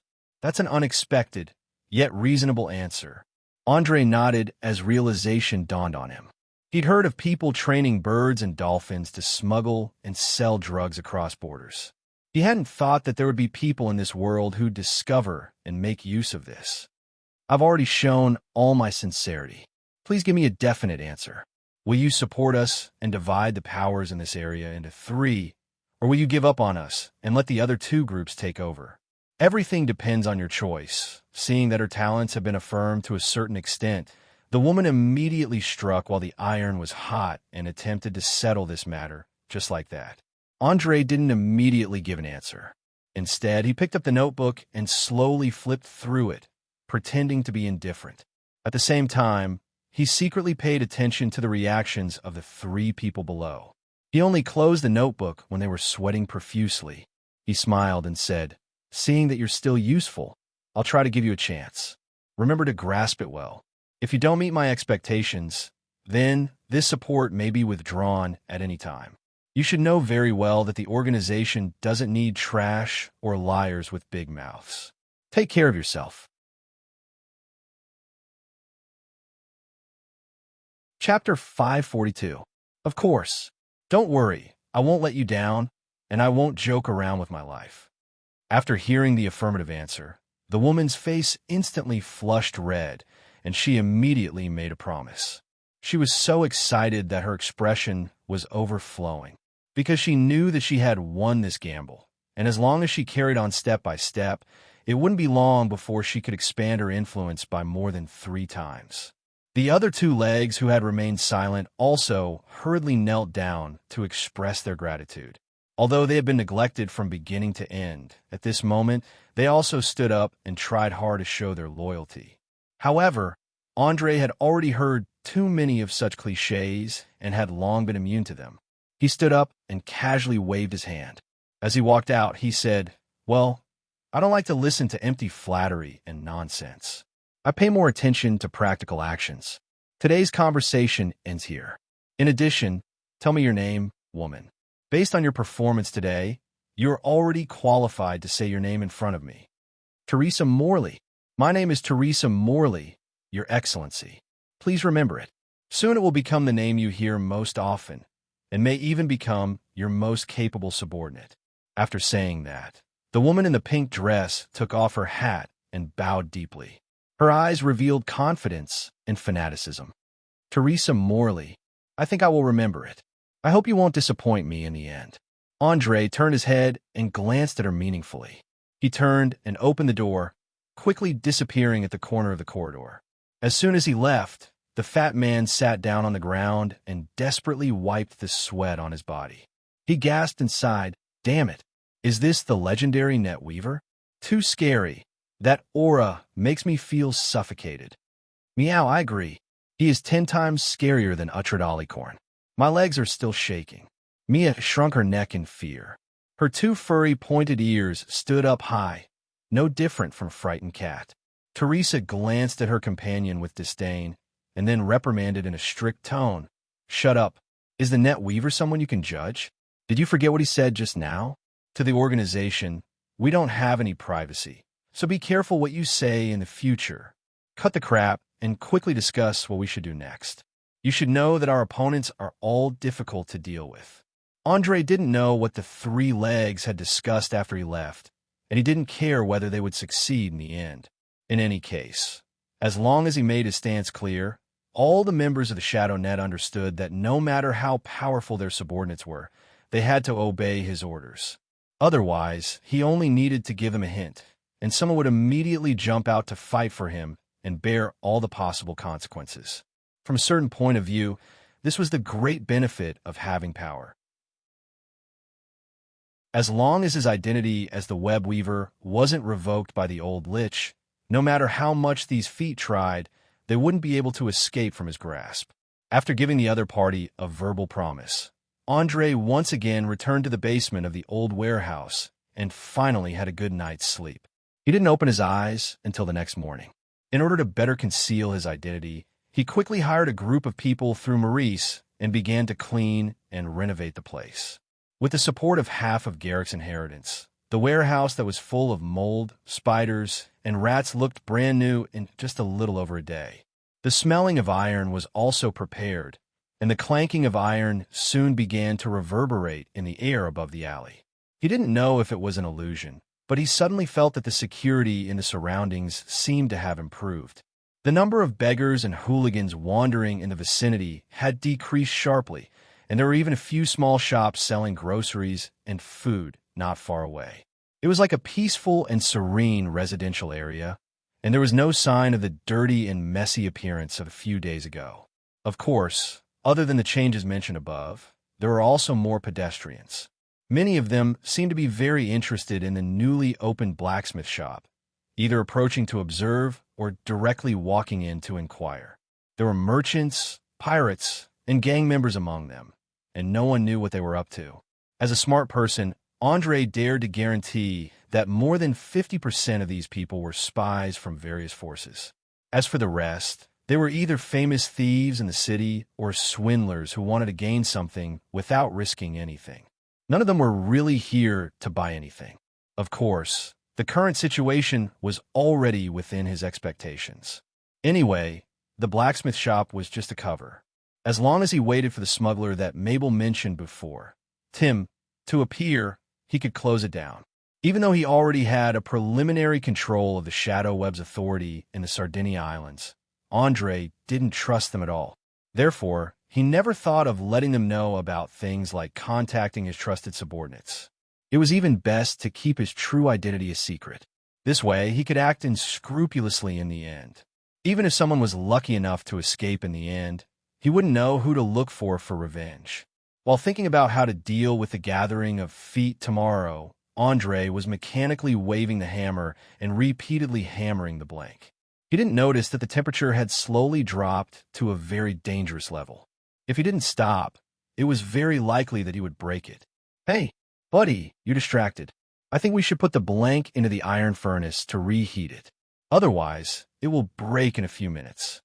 Mabel, who was holding a poker and acting as an assistant and apprentice, reminded loudly.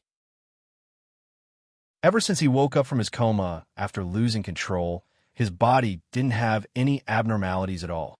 He was as strong as an ox. The only strange thing was that he couldn't remember what happened at that time, as if there was a small problem with his memory.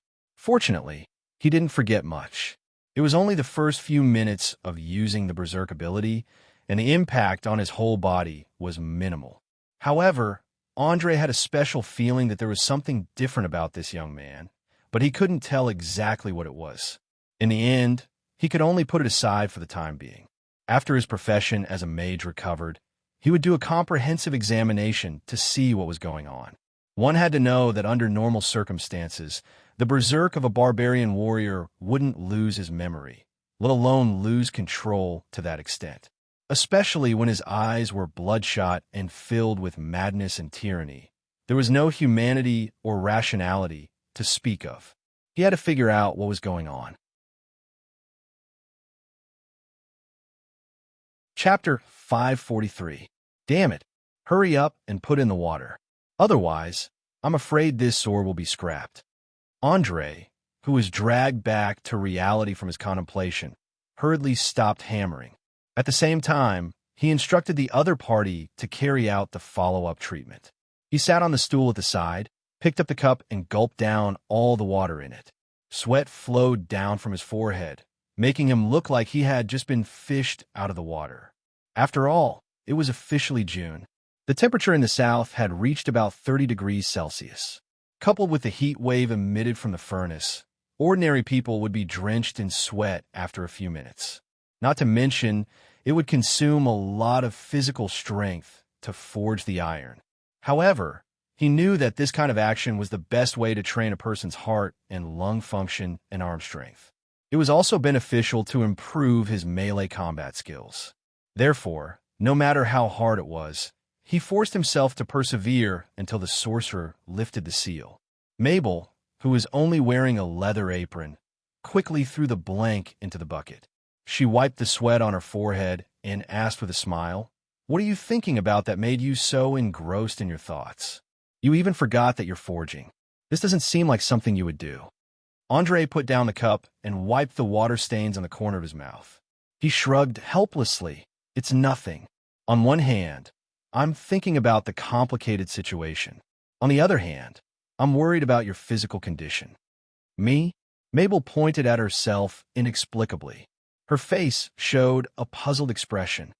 "What do I have to worry about? Didn't Fiona check me? I'm as healthy as a bull. I even feel that my strength has increased a lot today. It should be because I've been forging with you recently. To be honest, I've really fallen in love with this profession. Whenever I hear the sound of the hammer hitting the iron felt, it always sounds so pleasant. I can also vent my endless energy." "No, you don't understand. Maybe Duan Zao can strengthen your muscles and slightly increase your strength. However, there's a limit to it. Besides, your muscles are already very developed. It shouldn't increase so quickly. The most important thing is that no power can be obtained for free. It needs to be paid a corresponding price." At this point, Andre's tone suddenly became serious. "Let me give you a simple example. For example, mages need to spend an unimaginable amount of time and energy to learn knowledge in order to obtain the power of arcane spells. Priests need to offer devout faith in order to receive the blessings of the gods.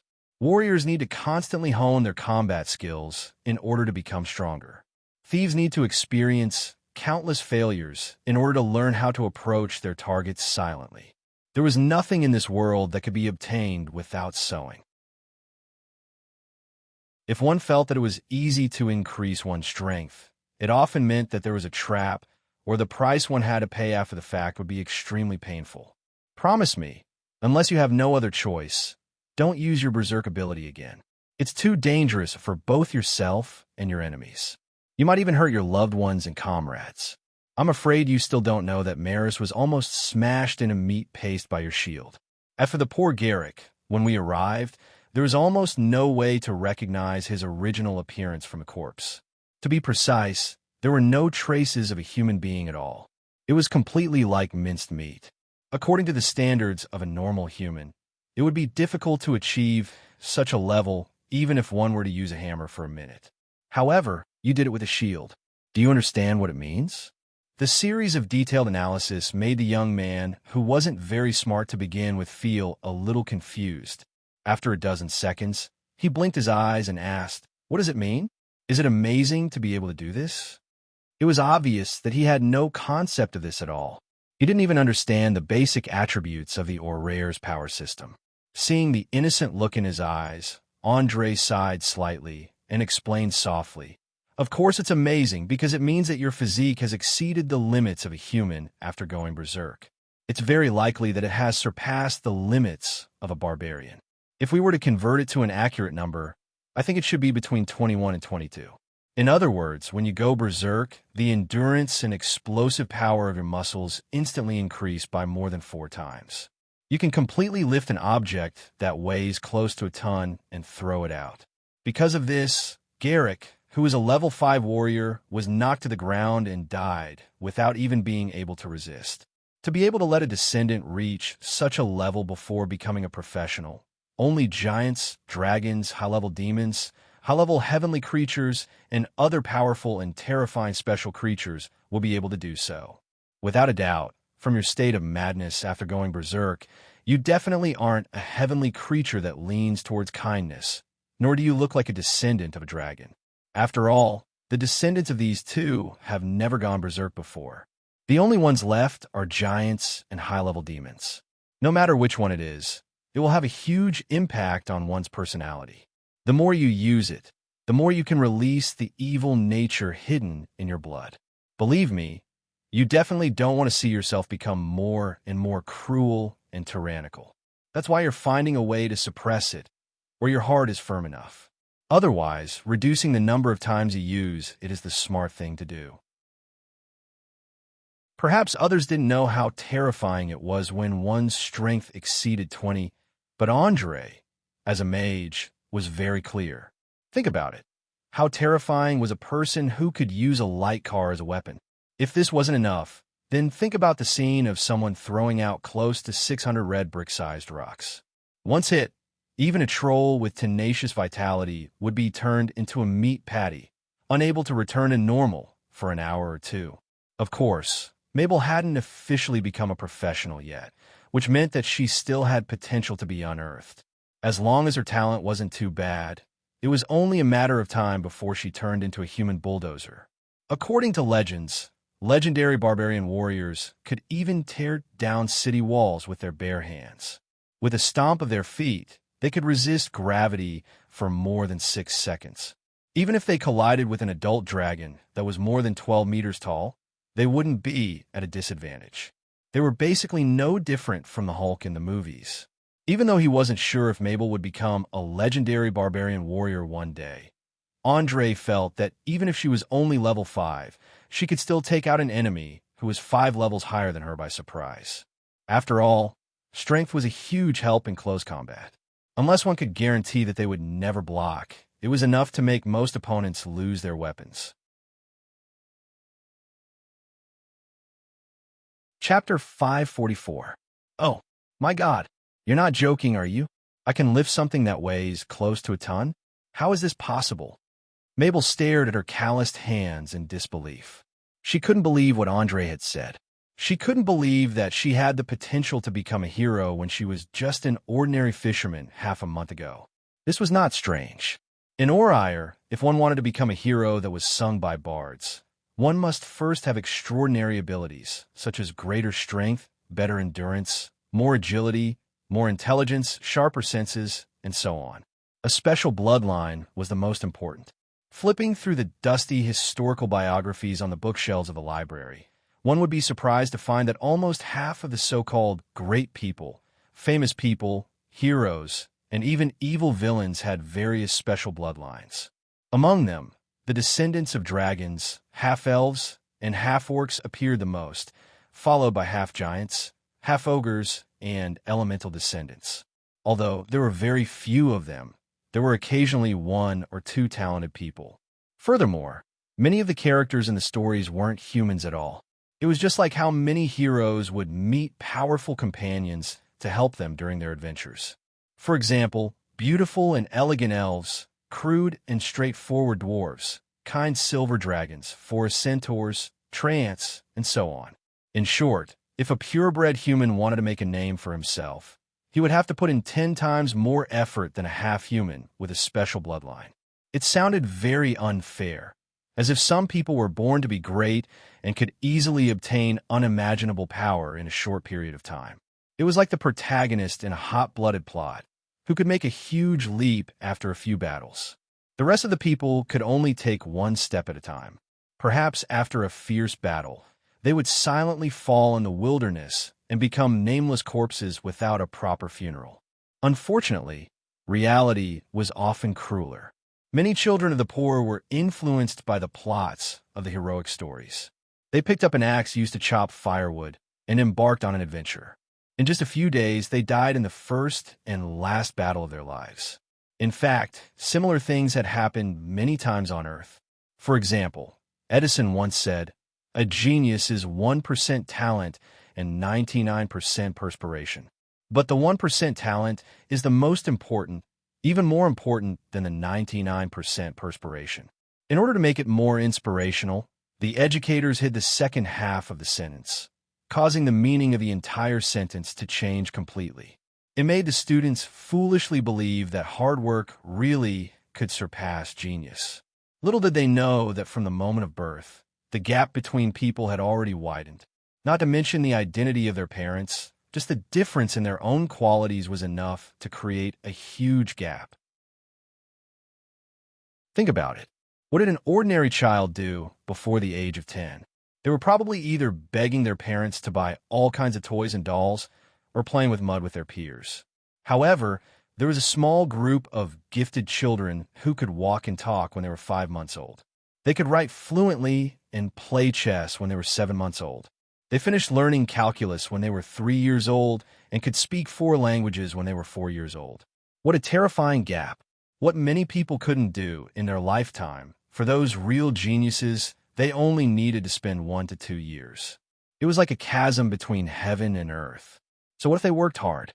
It should be noted that this was only on Earth, where there was no supernatural power. The situation in Orion was countless times more exaggerated. Due to the ubiquitous energy and strange intelligent creatures, the offspring of many powerful species could leave humans far behind as soon as they were born. For example, a dragon that had just hatched from an egg could immediately inherit the knowledge in its soul. It had very high intelligence and could even make several prophecies. It naturally knew who its parents were. Its race was at the top of the food chain. As long as it grew up safely, there were very few natural enemies that could threaten it. Even if it didn't train, it would hide in sparsely populated forests or caves to hunt, eat, and sleep. When it reached adulthood, it would have the power to make countless towns tremble in fear. Every time it appeared, it would cause great panic. Perhaps it was a bit inappropriate to compare a dragon with a human. After all, the difference between the two was too great. Let's change to an elf that was similar to humans. As a long-lived race known for their beauty, elegance, and love of life, elves also had many aspects that surpass humans. First of all, they were envied by countless humans. They had a long lifespan of 800 to 1,000 years. Secondly, their magic resistance was also outstanding, especially against charm or hypnosis spells. Unless the caster was a great mage, it was very rare for them to fall victim to such spells. Thirdly, the structure of their eyes was special. Even in an environment with weak light, they could distinguish colors and details of objects. Furthermore, their visual range was twice that of humans. Lastly, and most importantly, elves generally didn't have as good endurance and physical strength as humans. However, they were exceptionally outstanding in terms of speed and balance. They could easily climb to very high places.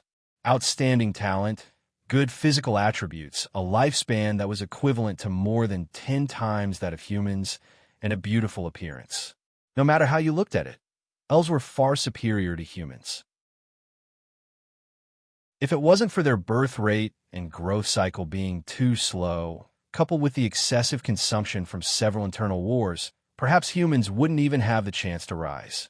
It was precisely because of this that a large number of human nobles were trying their best to integrate special bloodlines into their own families. They were hoping that one of their descendants would suddenly awaken and then lead the family to glory. A scholar once said that special bloodlines were equivalent to the qualifications of a hero. With it, you would have the possibility of becoming a great person. Obviously, Mabel was now in the preparation of a hero. It was just unknown whether she would eventually grow into a kind hero who saved others from fire and water, or a cruel and cold dark hero, or even walk the path in between. Looking at the young man's face that was mixed with excitement, fear, and excitement, Andre couldn't help but chuckle and shake his head. Hee hee, don't be in a hurry to doubt me. I have a very simple test method. Here, this is an iron bar that is as thick as 2 fingers. A strong first-level warrior can only deform it, but I believe that you can break it. Remember, if you can break it, it means that your current strength has reached 18, which is the so-called limit of a human. A few days ago, before you lost control, you obviously couldn't do this. After saying that, he casually took out 2 iron bars that were as thick as a thumb from the shelf behind him and handed them over. After that, he stood a few meters away, quietly waiting for the result. Chapter 545. Mabel clenched the iron bar tightly, with trembling hands, and looked up at Andre, looking very unconfident. What are you waiting for? Hurry up and try. You have smashed Garrick into meat paste, and even many of his bones have been broken into sections. Although you're not in a berserk state now, your strength is definitely enough to break 2 iron bars. Andre stood in the distance and encouraged the young man when he saw that the young man was hesitating. Okay, then I'll try. Perhaps the words just now had an effect. Mabel clenched her teeth and began to exert force. The muscles on her 2 thick arms bulged and congested at a speed visible to the naked eye. The veins on her hands were exposed, and the expression on her face was very ferocious. As she exerted too much force, her eyes bulged a little, and she roared. Bang! Bang! The monstrous force that was unimaginable to ordinary people caused the iron bars to rapidly deform and break in just a few seconds. A few small pieces even flew out at the speed of a bullet and embedded directly into the wooden wall. It would be impossible to pull them out without using pliers. Oh my God, I really did it. I broke 2 iron bars at the same time. Mabel was ecstatic after she succeeded.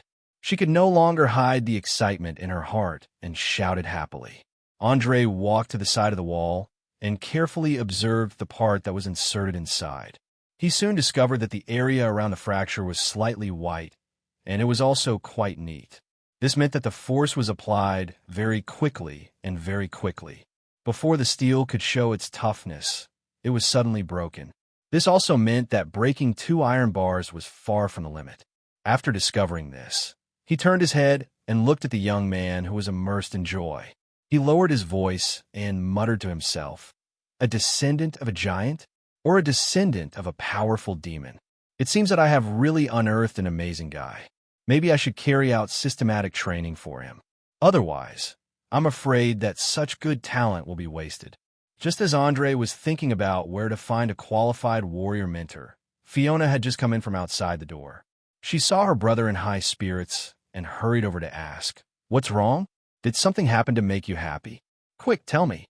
Mabel raised the broken iron bars in her hand and replied excitedly, "Look, I broke them in one go. Ever since I lost control last time, my strength has inexplicably increased a lot. I feel like my body is filled with energy. Maybe one day, I can also become a hero in the Bard stories. Great Lord of the Raging Flames. What did you say? He broke 2 iron bars in one go. How is this possible?" Fiona's eyes widened in shock. She grabbed the broken iron bar and looked at it. As a result, she found that there were 2 very exaggerated handprints on the holding part, which were obviously the same size as her brother's hands. Oh, God, it was actually real. This is unbelievable. He. Looking at her younger sister's incredulous expression, Mabel subconsciously began to giggle. After all, to her, it was as if she had suddenly won a lottery with a prize of over 100 million yuan. It wasn't strange for her to feel a little dizzy. Seeing the brother and sister staring at each other without saying a word for a long time, Andre had no choice but to come closer and clap his hands. Well, don't be too excited. Having great strength doesn't equate to having great combat power. That night, if Garrick hadn't been caught off guard, you would have been killed by him in a few minutes. From this evening onwards, take out an hour or so every day to practice with me and Borsha. The first thing you need to train is your defense. When you can perfectly defend against each of our attacks, then you can practice attacking. Remember, no matter when and where, the most important thing is to survive. If you lose your life, Even if you have more powerful tricks, you won't be able to test them. For the whole afternoon, Mabel was immersed in incomparable joy. Even when she was forging, she had a smile on her face. From time to time, she would murmur words that others couldn't hear clearly, as if she was full of endless daydreams about the future. Of course, this daydream only lasted for an hour after dinner. Then, she realized how terrible the torture she had to go through before she could become a real hero. Idiot! How many times have I said it? When you fight, you must ensure that your steps are steady. No matter how the enemy provokes you, you can't rush up like an idiot and randomly wave your weapon. Apart from speeding up the consumption of your physical strength and making you die a little faster, it has no other use. Also, when defending, you must ensure that you hold your sword in the correct posture. This will allow you to react in the shortest time possible and not be disrupted by a sudden attack. Borsh's loud, reprimanding voice could be heard throughout the entire basement. Although it was said that a thief wasn't the best at direct combat, it was more than enough to teach a rookie with no combat experience a lesson. In order to let the youth familiarize himself with the skills that a close combat profession must master, Andre deliberately arranged for her to be the first opponent to practice. In a short 10 minutes, poor Mabel had suffered enough. She now looked like a dead dog, her mouth wide open as she gasped for breath. Even the hand holding her sword was slightly trembling. There was no doubt that he was completely powerless against the halfling who focused on speed and dexterity. He couldn't even touch the corner of her clothes, let alone cause any threat. Fortunately, this was only training. Otherwise, who knows how many times he would have died, especially when the big-breasted lowly showed off her nimble footwork in close combat. There were several times when she used her sharp dagger to cut the hair around his neck. That kind of feeling of brushing past the god of death was simply not something a normal person could endure. In addition to the above, the disdainful reprimand shattered the self-confidence that the youth had just built up. He even began to doubt whether he was suitable to embark on the path of a warrior. Because she didn't know how to control her emotions in battle and reduce unnecessary consumption of physical strength, Mabel had lost the ability to continue training in less than 20 minutes. Now, even his sister could easily defeat her. Andre, who had been watching from a distance, noticed this. He immediately waved at Borsha and said, "All right, let's stop here for today. I think he should have some understanding of a real profession and understand how lucky he was to have killed Garrick. If he relied on his true strength, his ending wouldn't be much different from this. It's only been 10 minutes. That's it." The halfling turned around and asked with her eyes wide open. She was enjoying being a teacher, but she didn't expect it to end so soon.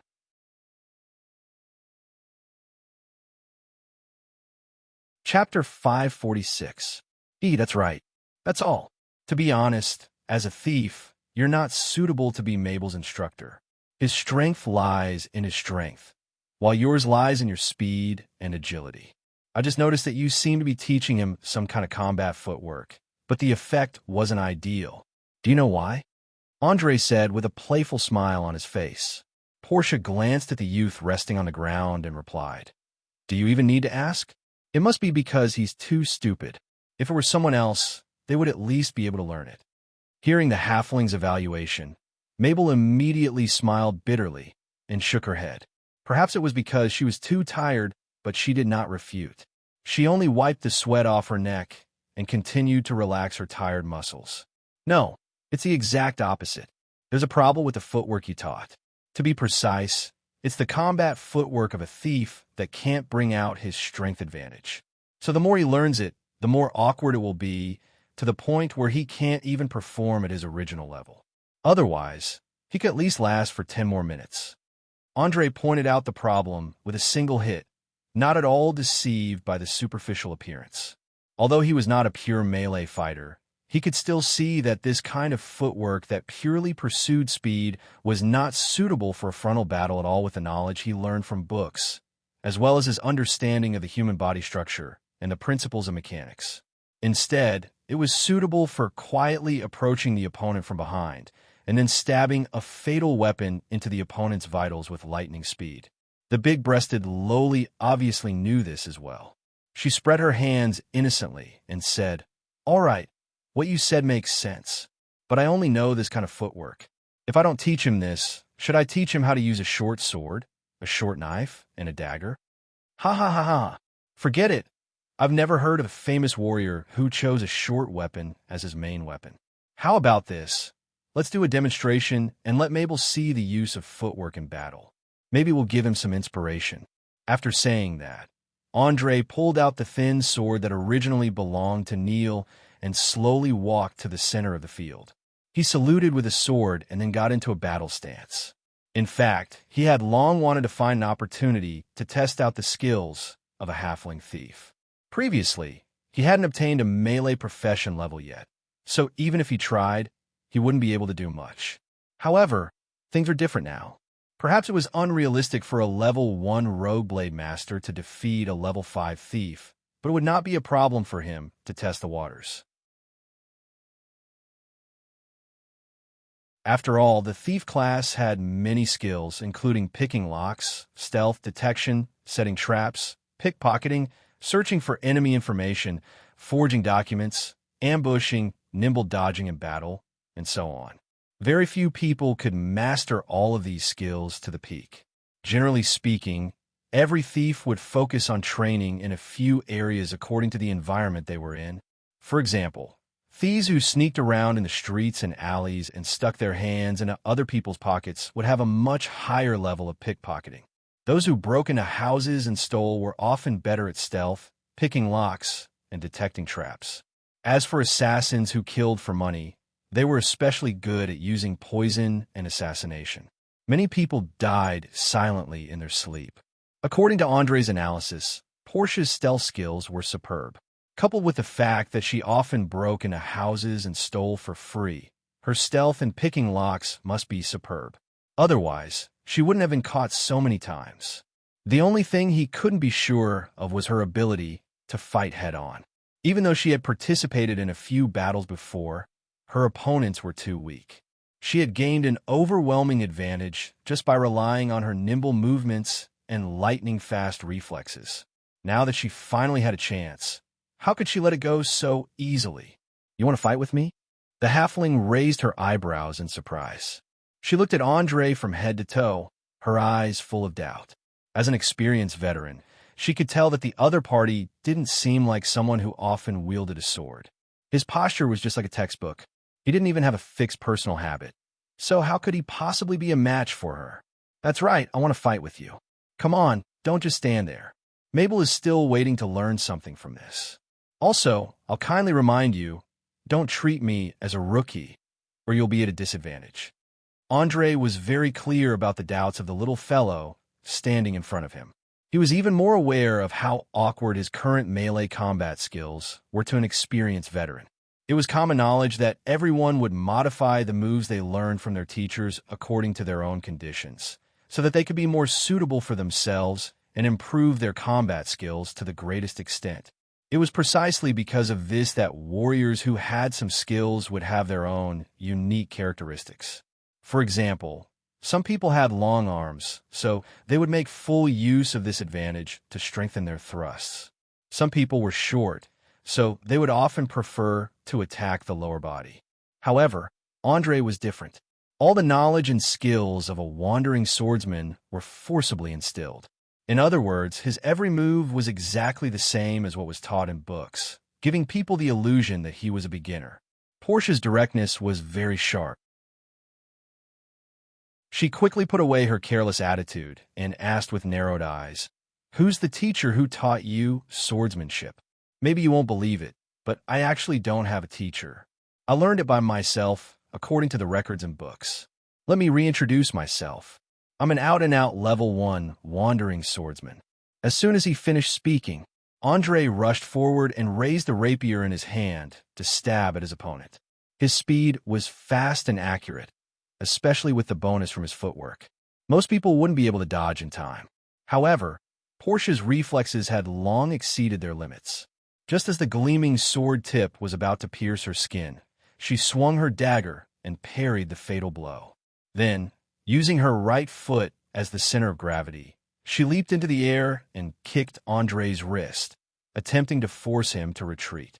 In just a short moment, this little guy had successfully neutralized his opponent's attack and even turned the tables. Without a doubt, Andre now only had two choices. One was to immediately retreat and reorganize the attack. The other was to throw away the rapier and use his fists like a barbarian to solve the remaining problem. In any case, in terms of body size, humans had an overwhelming advantage over halflings. The probability of victory was definitely more than 70%. Unfortunately, this was only an ordinary duel and not a battle of life and death. Therefore, if he used his fists, it would be a little ugly. Therefore, he did not hesitate to jump back and avoid the kick to his wrist.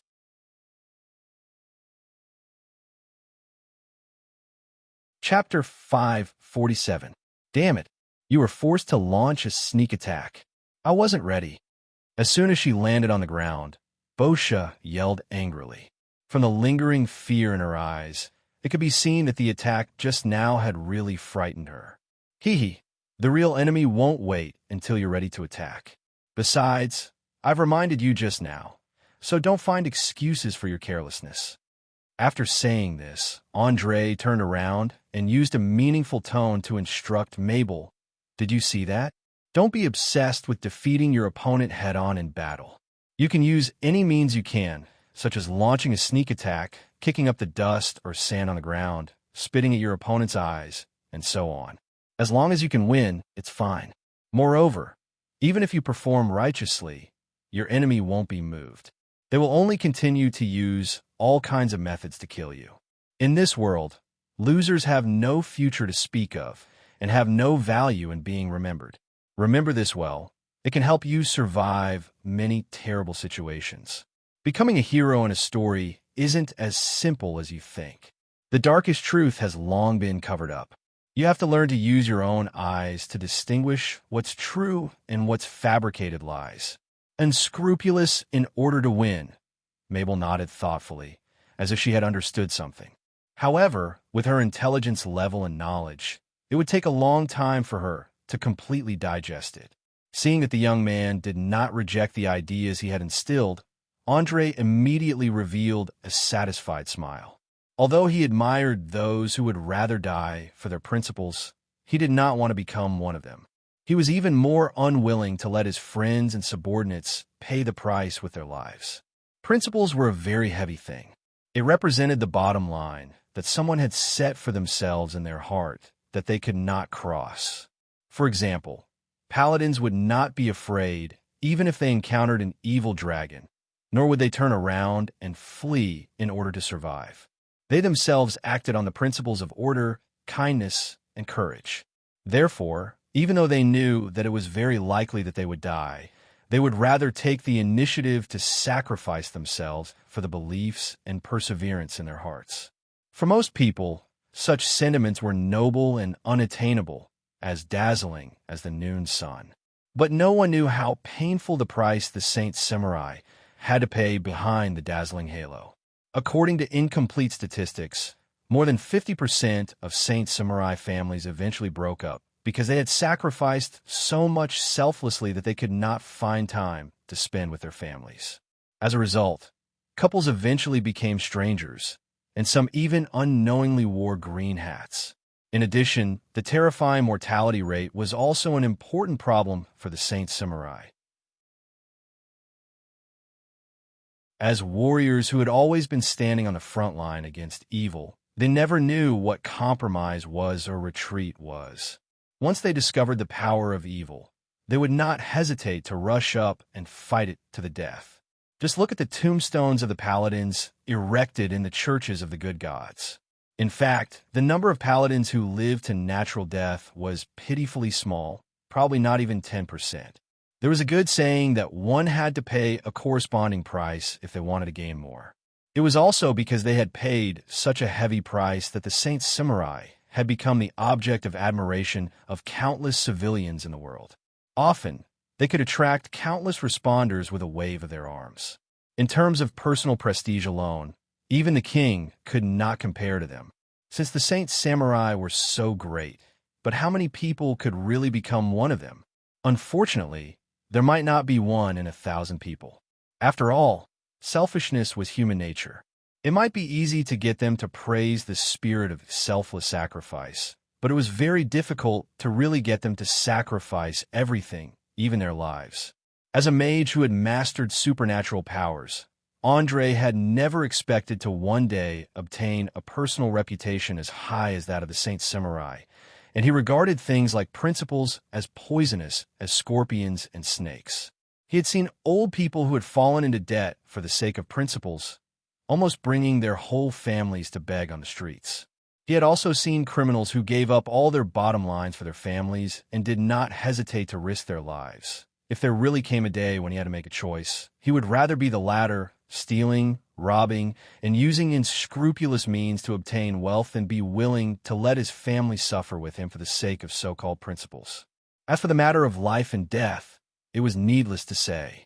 As long as he could kill the enemy and survive, he was even willing to try the despicable methods that were despised by many people.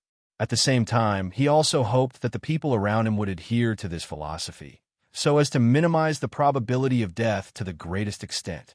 After all, Oreir was really too dangerous.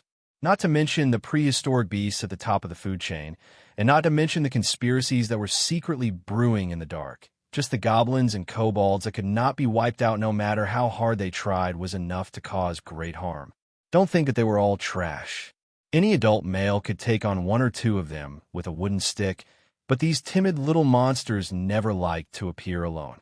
Often, there would be at least a few dozen of them when they appeared. If there was a strong leader, it would not be difficult to gather thousands or even tens of thousands of them. Just think about it.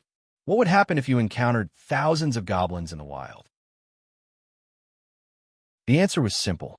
Unless you were a powerful and well-prepared spellcaster, other professions could only turn around and run. In such a situation, if you wanted to guarantee your own survival, you would have to make some relatively difficult choices, for example, abandoning some irrelevant strangers and letting them become cannon fodder to delay the monster's pursuit. Another example was using the terrain advantage to let others become bait while you quietly hid. In short, as a pure warrior, Mabel definitely could not be like the paladins who thought of themselves as the messengers of justice, bravely stepping forward to face danger at the slightest provocation. Otherwise, before she could grow up, she would quickly die in a fierce battle. Not to mention, with her intelligence level, there was a possibility that she would be used by others with ulterior motives. What Andre needed to do was to reorganize the young man's values so that he would change from kind to neutral. He would learn to face everything with a slightly more indifferent attitude, especially the high, great, and complete individual heroism in the bard stories. He definitely had to eliminate it in the bud, or death would only be a matter of time. He did not want to spend countless efforts to nurture a helper who was destined to end in tragedy, nor did he want to see his friends get killed.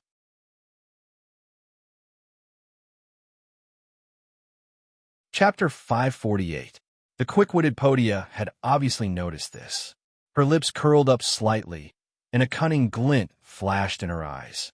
She immediately chimed in. That's right. Remember, throw away those idiotic thoughts of saving and helping others. We live in a cruel world. If you want to live on and live a better life, you must not be a good person. All right, since all of you have said so, there must be a reason for it. I will try to change myself and throw away some unnecessary sympathy. I hope it won't be too difficult. As she spoke, a helpless expression appeared on Mabel's face. She seemed a little dejected. Perhaps the cruel reality had given her a huge impact, causing her dreams of becoming a hero to shatter. Or perhaps she was disappointed in human nature and could not understand why people could not coexist harmoniously. Of course, these were only the hot-bloodedness of young people. As she grew older, she would quickly understand the complexity and greed of human nature. At the same time, she would gradually understand the importance of self-protection. Seeing that Mabel's mood had sunk, Podia did not continue her sarcastic remarks. She waved the dagger in her hand and shouted at Andre, "Cut the crap. Our duel is not over yet. You took advantage of me with a shameless sneak attack just now. You won't be so lucky next time." Without a doubt, she was still brooding over the sudden attack just now. After all, a woman's desire for revenge was much stronger than a man's. It was not strange for her to want to get back at him. Looking at her eager eyes, Andre chuckled and raised his rapier. He asked, "Then what are you waiting for? Come on, I keep my mind alert at all times and places. Even if you took advantage of the time we were talking just now to attack, you wouldn't have succeeded. Besides, my swordsmanship is also known for its agility and speed. Unless you are twice as fast, it is impossible for you to win easily. Bastard, I want you to pay for your arrogant words. I'm going to be serious next." Podia was furious. She exerted force in her legs and charged forward like an arrow. Her footsteps were especially agile, especially the wide soles of the halflings. She actually changed the direction of her attack 3 times in a short span of 2 to 3 seconds. She was so fast that no one had time to react. Clang! The sharp magic dagger collided with the tungsten steel rapier, making a crisp sound. Orange sparks flew in all directions, directly opening the curtains of the battle. It had to be said that as a thief who specialized in burglaries, the big-breasted Loli's frontal combat ability was indeed a little too strong. Her 2 arms were like the tongue of a venomous snake. She used the speed of the dagger to disrupt the rhythm of the opponent's defense, and, at the same time, threw out a fatal flying dagger. If one was not careful, one might fall to the ground after a flash of cold light. Obviously, this close-range and long-range tactic was very difficult to deal with. For a moment, Andre was a little flustered. If he hadn't been able to predict the direction of the opponent's attack in the next second, he would probably have been injured. It couldn't be helped.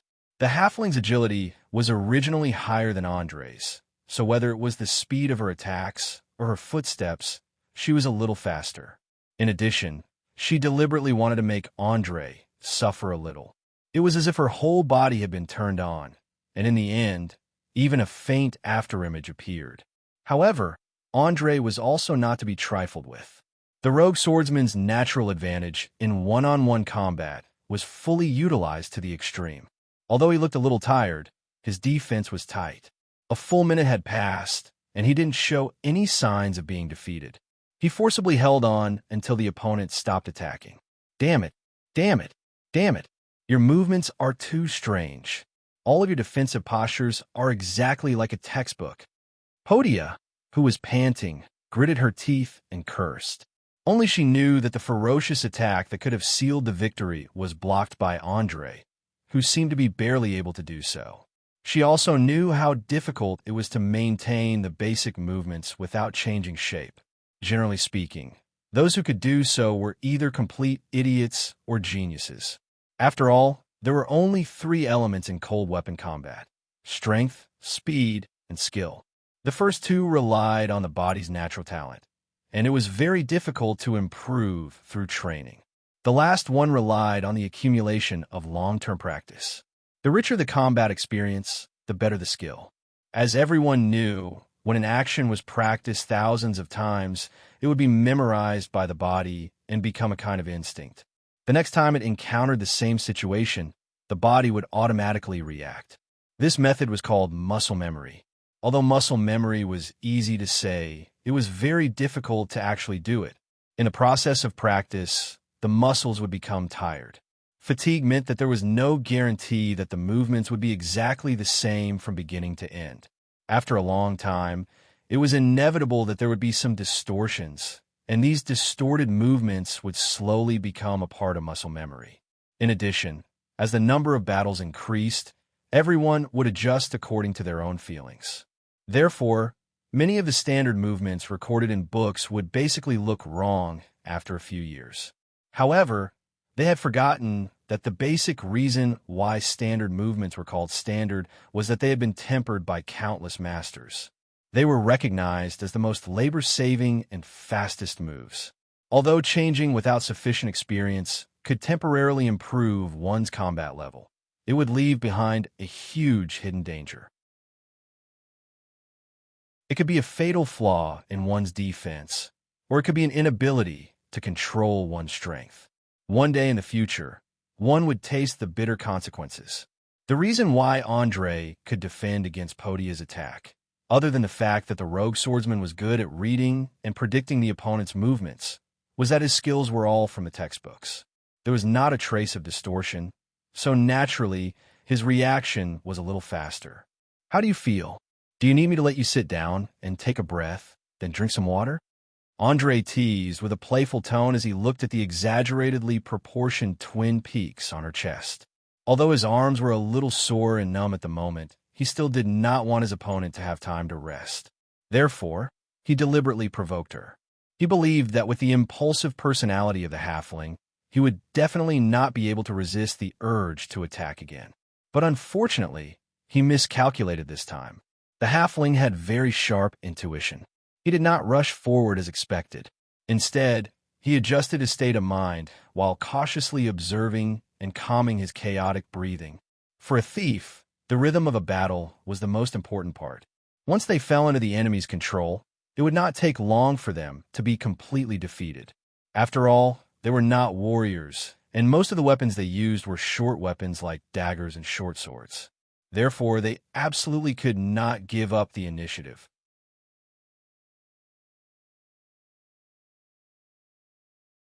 Chapter 549. Bullsh *T. I'm not fighting anymore.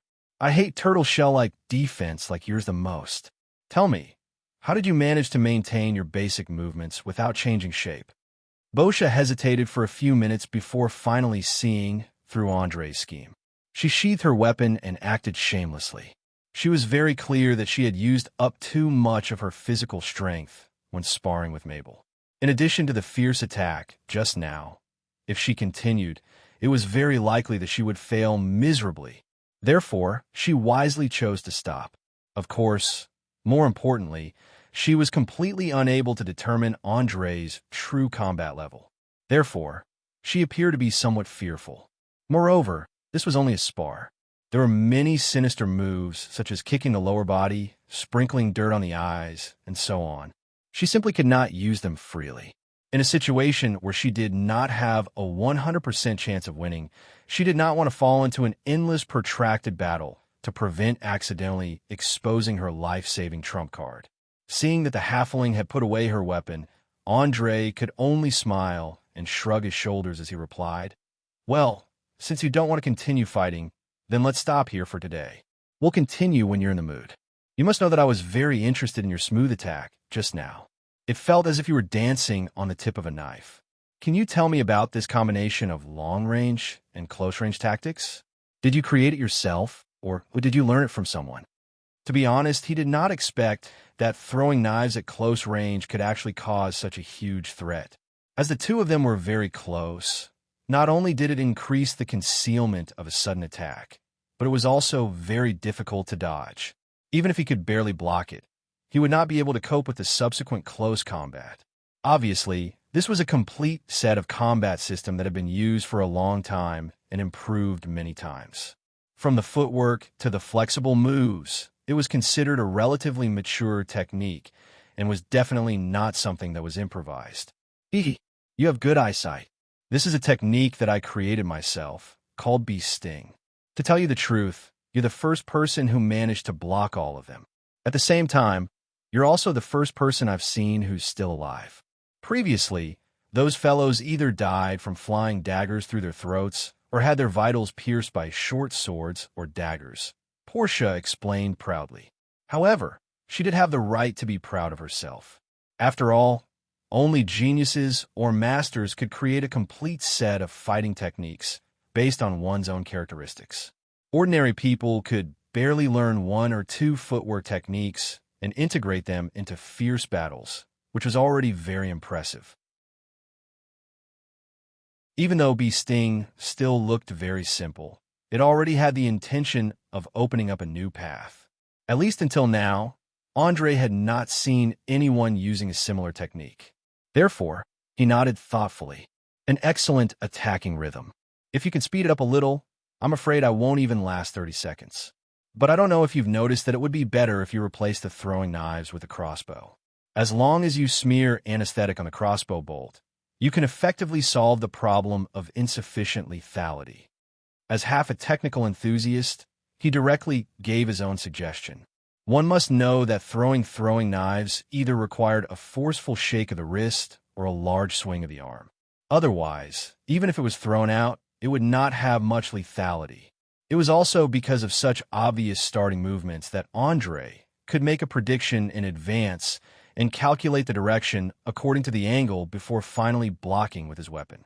However, if it were a crossbow instead, he would probably have fallen to the ground by now. After all, a crossbow only needed to pull the trigger, and all 10 bolts could be fired within 6 seconds. The interval between each bolt was not even 1 second. The speed was so fast that 99% of people would not be able to dodge in time. Once hit, they would immediately be eroded by the anesthetic and become a lamb waiting to be slaughtered. A crossbow that fires continuously? Portia frowned and muttered softly as if she was considering the possibility. In her eyes, the power of a crossbow was simply too weak. Most of the time, it would be difficult to cause fatal damage even if it hit. This was especially true for warriors with taut muscles, where it would not even be able to penetrate half an inch. If it was not smeared with poison, it was simply useless. That's right, a crossbow that fires continuously. On one hand, it's very light and fast. On the other hand, because it's more concealed, the action of pulling the trigger will always be much smaller than shaking the wrist. I personally recommend that you give it a try. Who knows, maybe you'll discover something new. Anyways, if it's not suitable, you can always switch it back. Andre explained seriously. He had never been a pure warrior and scoffed at the theory of not relying on external objects and tempering one's body to the extreme. He was more than willing to try any method that could kill enemies faster and more easily, not to mention just switching to a new weapon.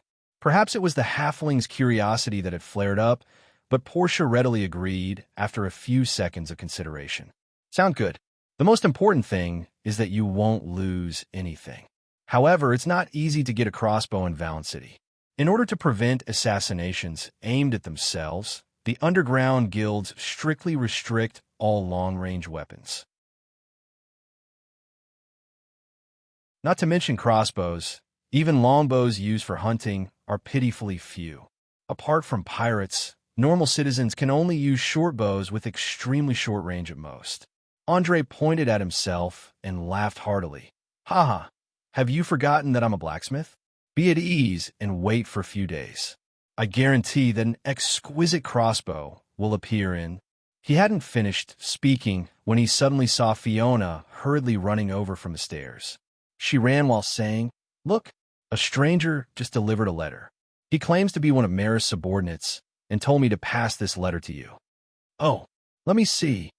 Andre quickly took the letter and carefully examined the wax around it. After confirming that there were no traces of it being opened, he carefully tore it open and read the contents. Written on the yellowed parchment were, Clarissa Bessemer, 32 years old, 75 meters tall, 63 kilograms in weight, and a rare red color in her eyes. She is single, has never been married, nor has she been with any man. She is proficient in more than 12 languages, including the ancient elven language, dragon language, goblin language, orc language, and so on. She mainly relies on helping others to decipher the secret codes on treasure maps or identify the authenticity of antiques to make a living. She has an eccentric personality and never personally meets with her clients, so it was impossible to know where she lived for the time being. She usually uses a middleman called Jess to act as a go-between, and Jess's most frequented place was the Hiccup Dragon Tavern in the lower city.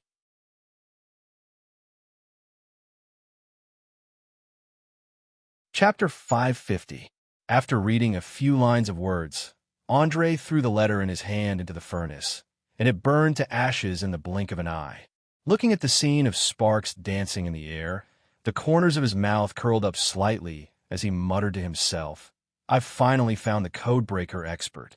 It's time to unveil the mysterious veil of the notebook. I hope it won't be too disappointing. Hannes Richard Tenner's swordsmanship, just thinking about it makes me excited. Ever since he had obtained the booklet filled with crappy poems, he had been trying to find a connection between the two. Unfortunately, decoding code wasn't something that anyone could do. It required a smart brain, patience, and meticulousness. Otherwise, it would only take a few days for one to go crazy. Without a doubt, even though Andre had an intelligence of 22, he seriously lacked the patience to do boring work. After researching for a few hours without finding a single clue, he simply gave up and waited for the professionals to deal with it. Now that he had finally received news of the codebreaker expert, he was very happy. If the information given by Kent the Seawolf was correct, then it meant that the notebook recorded the unique technique of a wandering swordsman, deceit. As long as he could master it, he would be able to greatly increase his ability to protect himself. Thinking of this, he subconsciously touched the notebook that he had always kept close to him. He said to the curious halfling, "Get ready. Come with me after dark." Go out? What kind of news did that sinister and cunning woman send that we need to go out at night? You know, it hasn't been very peaceful these past few days, especially with drunk pirates everywhere. I heard that they were the ones who set the fire last night, almost turning the lower city into a living hell. Regarding Maris, who was known as the Enchantress of Enchantment, Portia was obviously full of vigilance and caution. She even seemed to have an inexplicable sense of hostility towards her. Every time she was mentioned, she would habitually mock her. However, Andre was already used to it. He just pretended to be mysterious and blinked his eyes as he replied, "Don't ask so many questions. Just follow me. I guarantee that there will be a big surprise at the end." Surprise? I think it's more likely to be frightened. Portia rolled her eyes and muttered in a low voice. She had an unwilling look on her face. However, as long as one noticed the flash of light in her eyes, one could see that she was actually starting to get excited. Halflings loved adventure and had an endless thirst for knowledge, which made them view danger differently from humans. Not only were they not afraid, but they also had a desire to find out more. Ha ha ha! Whether it's a surprise or a scare, I think it's a good experience. It's much better than staying here and acting all day. I know that you must be bored from hiding in the basement for the past 2 days. It's good to go out and get some fresh air. Don't worry about the spies watching us. I have a way to deal with them. Andre laughed and patted the skinny shoulder of the lower halfling, his eyes revealing a cold light. After another day of observation, he finally confirmed who the mastermind behind the newly opened shops in the vicinity were. Among them were spies sent by Old Bernie of the Ratmen gang, spies from the Underground Guild, and even spies from the Feet. Even the pirates were not left out. Obviously, most of them were probably unaware of the conspiracy that was brewing. However, due to various reasons, they were involved and formed an extremely complicated situation. For example, Old Bernie sent people to prevent himself from being used unknowingly. The Underground Guild sent people to figure out what the actions of the Ratmen meant. As for the Feet, one reason was to ensure Andre's safety. Another reason was to wait for an opportunity to investigate his personality and preferences so that they could find a way to curry favor with him. All in all, the reason why these fellows had suddenly gathered together was the result of a chain reaction. The main reason was the Ratmen. Whether it was the Underground Guild or the pirates, they were all attracted by them. This meant that as long as the Ratmen were dealt with, apart from the members of the Shadow Web, the other two factions would be blind and deaf. They wouldn't understand the reason for monitoring the old warehouse. By the time they figured it out, the preparations would already be complete. When that time came, all of Valen City would be dragged into the flames of war. All of their sins would be purified in blood and death. The days in the southern seas were exceptionally long as they entered the early summer. It didn't completely darken until around 7 or 8 at night. Many business establishments that did overnight business lit candles or oil lamps. The entire city had entered nighttime mode. All kinds of gang members, pirates, and hooligans rushed to the streets, searching for targets that could be attacked. Especially those strangers who came to the Sardinia Islands for the first time, it was difficult for them to escape the fate of being looted. As the most chaotic area of the lower city, Sargasso Alley always had large numbers of unemployed vagrants. Normally speaking, they would be wandering around in groups at this time, but not even a shadow could be seen at this moment. It was as if they had been chased away by some unknown faction. The entire street looked empty, without even a single pedestrian. Only a few shops with their torches lit were still open for business. The atmosphere was very strange. If one were to look closely, they would discover that the shop assistants and owners were all sneakily staring at each other, their eyes filled with hostility and vigilance. Moreover, there were bulges at their waists. It was obvious that they were hiding weapons inside, as if a fight could break out at any moment. Perhaps it was because the smell of gunpowder was too strong, but they didn't notice at all that two shadows had climbed out from the roof of the old warehouse and were observing the situation from above. "How is it? Have you discovered the spies hiding on the roofs and corners?" Andre asked in a low voice, his entire body hidden under his cloak. With the help of the bright moonlight, Portia narrowed her eyes and quickly scanned the few dilapidated houses around her. The corners of her mouth curled up slightly as she replied with a cold smile, "Of course. There are spies hiding on the roofs in front of us, on the left and on the right. There are 4 more at the corner. However, these fellows seem to have some grudges with each other and are constantly on guard against each other. If you need me, I can get rid of all of them without anyone noticing." "Get rid of them? Why do you have such a violent idea?" Andre purposely pretended to be very surprised. He then extended a finger and waved it in front of her eyes, revealing a teasing smile.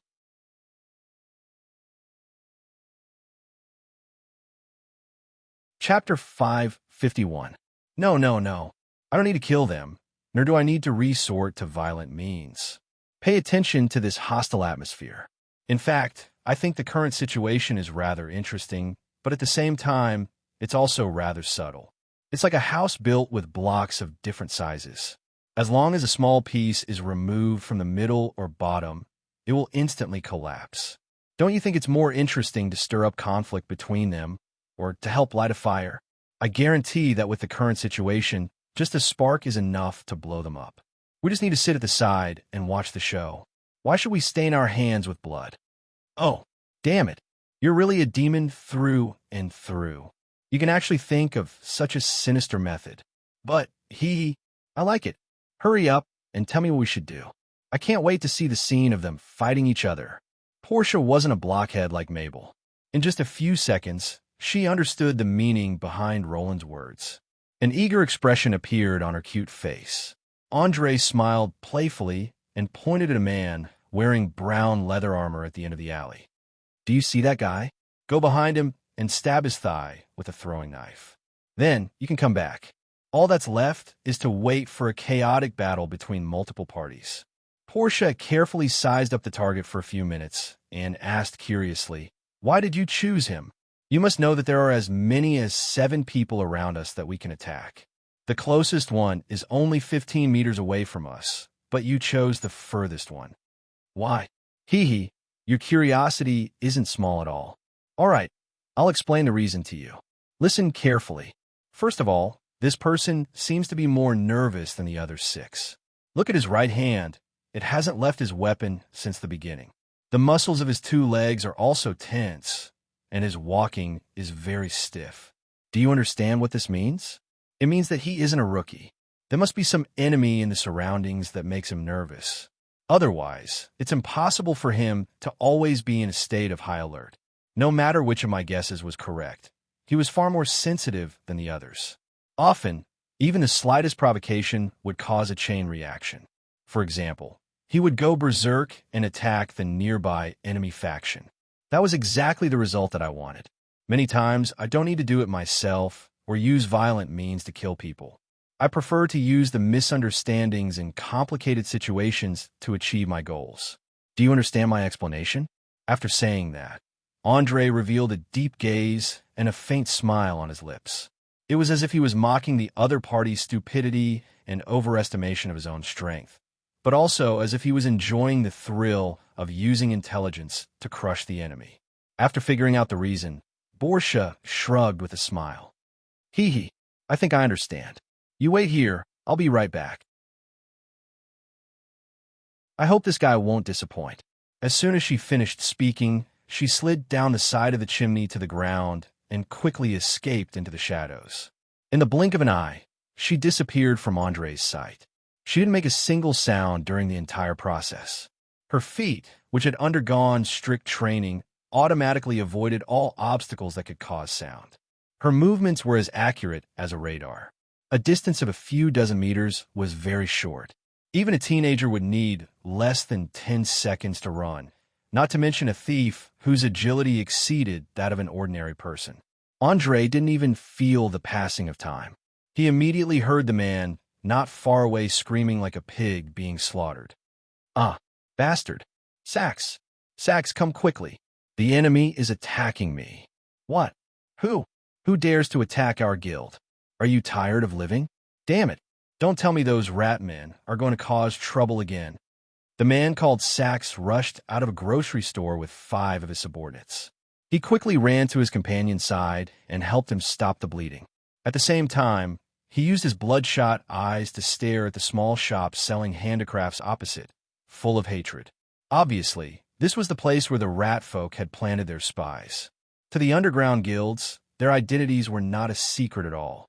Every target infected by the beastly disease would be recorded so that they would not let go of any fish that had escaped the net in the future when they purged the guild. The injured man endured the pain and forcefully pulled out the throwing knife from his thigh. He quickly tied it with a piece of cloth and gritted his teeth as he cursed. "A bunch of filthy bastards. What are you waiting for? Kill them all. This is obviously revenge. Do you still remember that little bastard who ran away from the ambush last time? He's in there. I dare to bet that he's the one who ambushed us just now." "Are you sure? You have to know that this is not a small matter. Initiating an attack without permission from the higher-ups, without a valid reason, will definitely be treated as trash and disposed of." Although Sax looked fierce, he was not blinded by hatred. He was very clear about the complicated relationship between the underground guilds and the rat men, as well as the constant confrontation and probing. He also knew that once the other party was angered, the consequences would definitely not be something he could bear. Unfortunately, the injured man had already lost his mind. As soon as his wound was bandaged, he immediately pulled out the short sword he always carried with him and suddenly rushed into the handicraft shop. Soon, there was an angry roar, and the sound of weapons clashing could be heard from inside. People who had been struggling on the edge of death for a long time would more or less be a little neurotic. Perhaps they would not show it normally, but once they were stimulated by the outside world, they would immediately turn into a beast.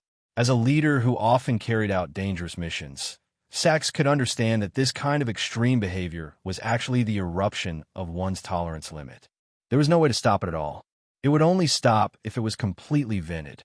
In order to prevent his subordinates from being killed, he could only take a deep breath and brace himself as he shouted, "Charge!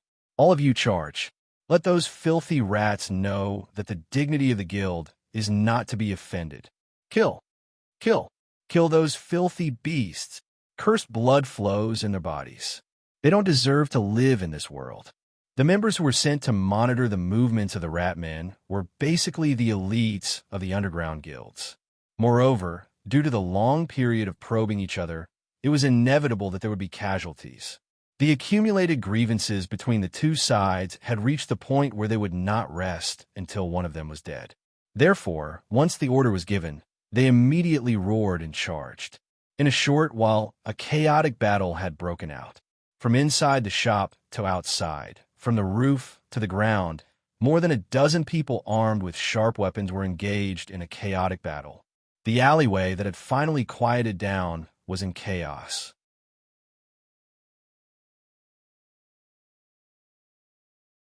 Chapter 552. It was common knowledge that it was difficult for people to keep a cool head in a chaotic battle, and it was easier for them to accidentally injure those around them.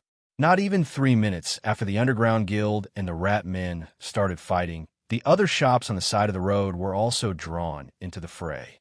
The confrontation between the two sides evolved into a multi-sided battle, and the number of people increased to 30 or 40. It looked quite lively from afar. Andre, who was sitting on the roof, couldn't help but reveal a trace of contempt when he saw this scene. He muttered to himself, "Humph, what a bunch of idiots. Do you think a bunch of trash like you can grasp my whereabouts? How naive. I'll treat tonight's little game as a greeting gift for now." What comes next is the real. Before he could finish speaking, Bosha suddenly appeared next to him without anyone noticing. She blinked her eyes playfully. Hey, what are you muttering to yourself? Do you see? They're already fighting. It won't be over for a while. Should we sit here and watch the show? Or should we set off immediately? Let's set off immediately. A performance of this level is too low level to attract my interest. Business is more important. You're in charge of leading the way. Our destination is the Burping Dragon Bar. Tonight's adventure will begin there. With that, Andre pulled his hood tighter and extended his arms in an inviting gesture. He believed that with the large-breasted Loli's familiarity with Valen City, finding this bar would be as easy as flipping her hand. No problem. The Burping Dragon Bar is directly to the east, near the free market. It's a favorite place for smugglers. Although it's always been known as a concentration camp for swindlers, it still occasionally produces some good stuff. Bosha gave a simple explanation of their destination and then turned to jump onto the roof of another building. Due to the chaotic battle below, the spies on the roof had all gone down to help. They didn't notice that the people they were monitoring had already swaggered past everyone's heads. They even looked at them with contempt, as if they were looking at a group of monkeys fighting over food in the zoo. Some people said that deception was a very clever intellectual game, and it was also a test of one's temperament. It was full of all kinds of temptations from the beginning to the end. If one was not careful, one would fall into the trap of others. It could be said that deception made use of the weakness of human nature to the greatest extent. If it was a target with no desires, then deception would not have any effect. As one of the most famous and successful swindlers in the Hiccup Dragon Tavern, Jace was currently sitting at the table closest to the kitchen on the first floor. He was sipping cheap ale, one mouthful after another. At the same time, he used his slightly drooping eyes to scan every guest, looking for a target to make a move on tonight. Even though he already had a job as a middleman with a decent income, there was no way he could earn as much as scamming people. Most importantly, being a scammer was a lifelong career.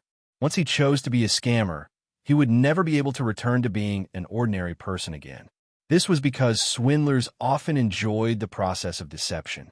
The various thrilling thrills were like being addicted to drugs, making one unable to stop even if they wanted to. It was obvious that Jace was such an addicted swindler. It was just that he was so famous that most of the smugglers who had come to Valen City knew of such a powerful swindler.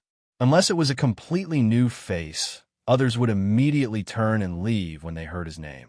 Of course, there would occasionally be those who overestimated themselves and wanted to challenge his position in the industry, but they would usually be seen through within a few minutes. They would then cover their faces and leave alone with their tails between their legs, not daring to appear near the Hiccup Dragon Tavern again. Damn it, I haven't seen a stranger for a week. Is the situation really that tense recently? Even the number of smugglers has decreased by a lot. After drinking the last bit of ale in his cup, Jace sighed helplessly. He stood up and planned to leave as he cursed the influence of the large number of pirates gathering in a low voice. Just as he pulled out his chair, two cloaked people suddenly walked in from the door. They gave off an aura that didn't fit in with the tavern from head to toe. Even the surrounding merchants drinking, chatting, and discussing business noticed this and raised their heads to look at them curiously. One had to know that the Hiccup Dragon Tavern was an expensive place. Just the entrance fee was 1 gold coin. It directly kept out the poor drunkards, the boorish pirates, and the gang members who wanted to make a profit. As for swindlers, in reality, the smugglers themselves were one of them. Many smugglers started their business by deceiving others. Thus, as long as you were skilled in deception, not only would you not be ostracized, but you would also receive respect and praise. With his many years of experience, even if Jace couldn't see their faces clearly, he could easily tell that the two people who had just walked in were definitely here for the first time. Otherwise, they wouldn't have been standing there for so long without finding a seat. After discovering this, a smile that only appeared when he found his prey flashed across the corner of his mouth. He quickly adjusted his breathing and pretended to walk to the door. When he was about to pass by them, he suddenly hooked the chair next to him with his right foot and slammed straight into the target. But unfortunately, this tried and tested trick had an accident today. The two cloaked strangers seemed to have eyes behind their backs. They took a small step to the right at the same time, just revealing the wooden pillar in the middle. Poor Jace had already lost his balance. He could only watch as the thick pillar got closer and closer to his face, closer and closer. Bang! Ah! With a muffled sound, his fragile nose collided with the hardwood at zero distance. He suddenly felt dizzy and fell directly to the ground. He screamed while covering his bleeding mouth and nose. His snot, tears, and saliva couldn't stop flowing out. He looked extremely miserable. If he hadn't blocked it with his hand at the last moment, he might not even be able to keep his front teeth. Oh God! Towel! I need a towel. At this moment, Jace couldn't care less about continuing his deception. He shouted for help in the common language that wasn't very clear. He did not notice that one of the hooded strangers had a playful expression on his face. Then, the hooded stranger gestured to his companion to calm down. He slowly squatted down and pretended to be concerned. "Mister, are you all right?" "No, I'm fine. I just suffered a small injury. My nose is a little sore and painful. It will be fine after a while." Jace endured the pain and casually responded. He still couldn't figure out how such a big mistake could occur in his tried and tested trick. Could it be that he made a mistake and provoked someone he shouldn't provoke?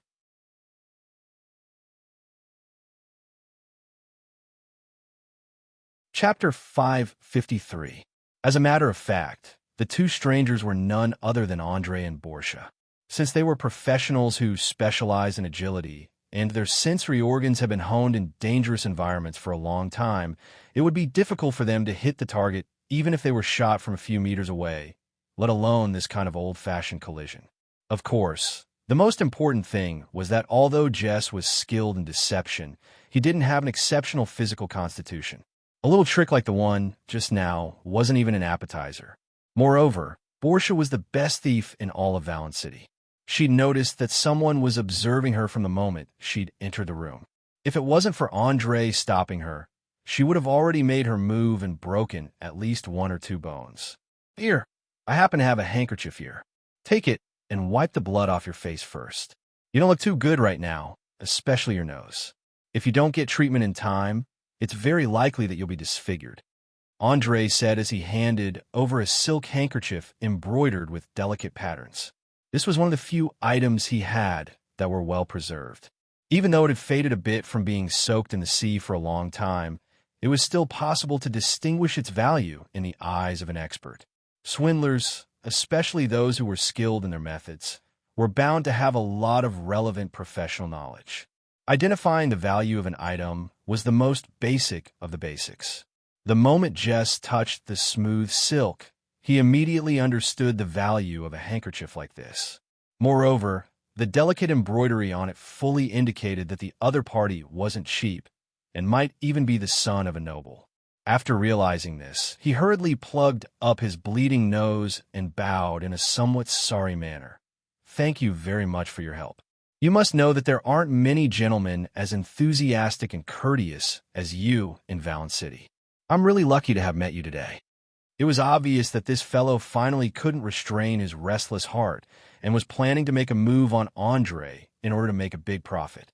Andre, who had lived for 2 lifetimes, knew exactly what the other party was up to. The corners of his mouth curled up slightly, and he bowed with one hand on his chest. "You flatter me. I just did something that any cultured person would do. Please don't be so polite." Ever since he came to this world, he had been playing all kinds of roles. He was a stubborn and independent child in the eyes of his parents, an omnipotent boss in the eyes of his peers, a genius mage in the eyes of the upper class of Linden City, and so on. It could be said that in order to keep the secret that he came from another world, he had been acting all along. He had long surpassed those so-called Oscar winners, and it would not be an exaggeration to say that he was a natural imposter. Perhaps in the eyes of most people, Jesse was an outstanding liar who was very good at deceiving his target by changing his identity. But in Andre's eyes, his acting was still too pretentious, especially his gestures and facial expressions when he spoke.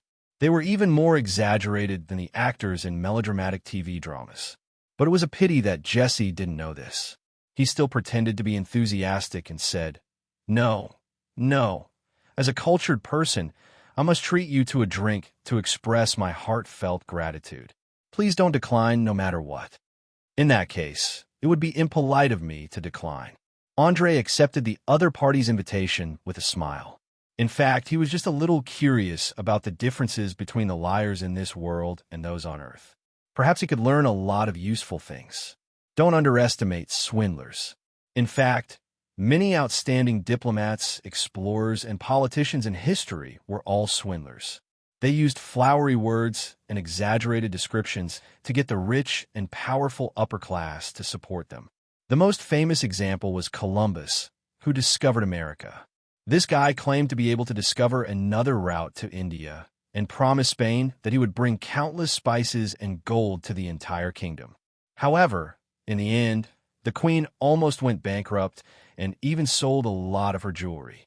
Until more than 100 years later, Spain barely managed to establish a few colonies in the Caribbean islands, and the meager taxes were not even enough to fill the gaps between their teeth. As for the discovery of a large amount of gold, silver, and jewelry in America, it was another legendary explorer and conqueror. There was another famous liar, Marco Polo himself, who wrote The Travels of Marco Polo. Although he described the East as a country full of gold in his book, he had never set foot on the land of the East, let alone see the decay of the Yuan dynasty at that time, as well as the crude and inferior ruling methods of the Mongols. However, these two famous swindlers were praised by countless people. The reason was that they had deceived the right people at the right time, at the right place, and at the right time. As a result, they transformed from swindlers into famous navigators, travelers, and explorers. However, in essence, it was just a stroke of luck. Unlike most people, Andre did not view swindlers as a scourge and wished he could tear them into pieces. Instead, he felt that the people in this line of work were very interesting. It was as if they were playing an intellectual game to see who would win in the end. Of course, this was only limited to super swindlers who had superb means and who specifically chose difficult targets. As for those guys who specifically targeted the elderly and children, he was full of contempt from the bottom of his heart. It was like an adult beating up a child under the age of 10. It was extremely despicable. Jesse, who thought that his target was hooked, had a trace of imperceptible pride in his eyes. He quickly raised his hand and snapped his fingers. "Maid, send 3 cups of knee breaker. Put on my tap." Soon, a young girl with a pair of proud peaks came forward with 3 cups of pale yellow drinks. She first threw a coquettish glance at the handsome Andre, then teased him in a teasing tone. "Wow, it seems like you're going to be rich soon. You're actually willing to treat people to such expensive drinks? Also, young man, my name is Jiria. It's nice to meet you. If you're not in a hurry, wait for me to get off work after midnight. We can find a place to talk about our ideals then." "Damn it. Go away, you lewd little bitch. It's none of your business who I treat to drinks." Jesse waved his arm roughly, wanting to chase the maid away as soon as possible. He could hear that there were many hints in her words just now.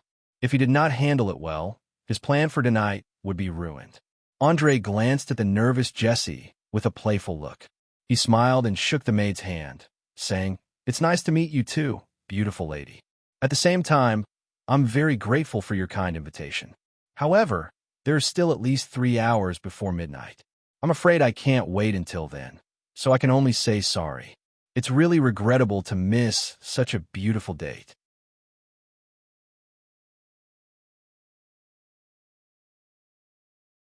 Chapter 554.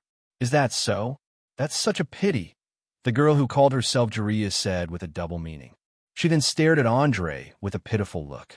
After a full minute, she realized that he had no intention of changing his mind, so she turned around and left. Without a doubt, she had a good impression of Andre. Every word she said hinted that Jay's was up to no good. However, Andre pretended not to understand and rejected the girl's good intentions. He intended to use his own method to resolve this matter. Jays secretly heaved a sigh of relief as he watched the waitress leave reluctantly. He immediately pretended to be helpless and explained, "I'm sorry to have let you see my rude side. However, you may not know that the waitress just now is a well-known slut in this area. She even mingles with many hooligans. Once you're entangled with her, it won't be easy to get away." "Oh, is that so?" Perhaps her private life is indeed a little unrestrained, but I think it's best to end this topic here. After all, it's not a gentleman's behavior to talk about a lady's reputation behind her back. Furthermore, everyone has the right to choose their own life. Perhaps behavior that may seem absurd to us is the embodiment of some kind of freedom in the eyes of others. At this point, Andre's eyes revealed a meaningful glint. At the same time, he quietly scanned the customers who were drinking around him. He realized that since he sat down, these fellows had been looking at him with gloating eyes. Moreover, no one paid the bill and left for a long time. It was as though they were waiting for something interesting to happen. The atmosphere was rather strange. There is no doubt that all the regulars of the Hiccup Tavern knew the famous swindler, Jays. They knew that he had found another prey, so they planned to sit by the side and watch how two strangers would be duped into paying the last copper coins they had. It had to be said that there were no so-called good people in this tavern filled with smugglers and swindlers. They didn't care if someone was duped or if the duped person would choose to commit suicide after being penniless. The only thing they cared about was how to satisfy their evil interests and greedy appetites. Ha ha, that's right, I was too stubborn. I forgot that as a cultured person, I should learn to be tolerant and considerate. Thank you for teaching me this lesson.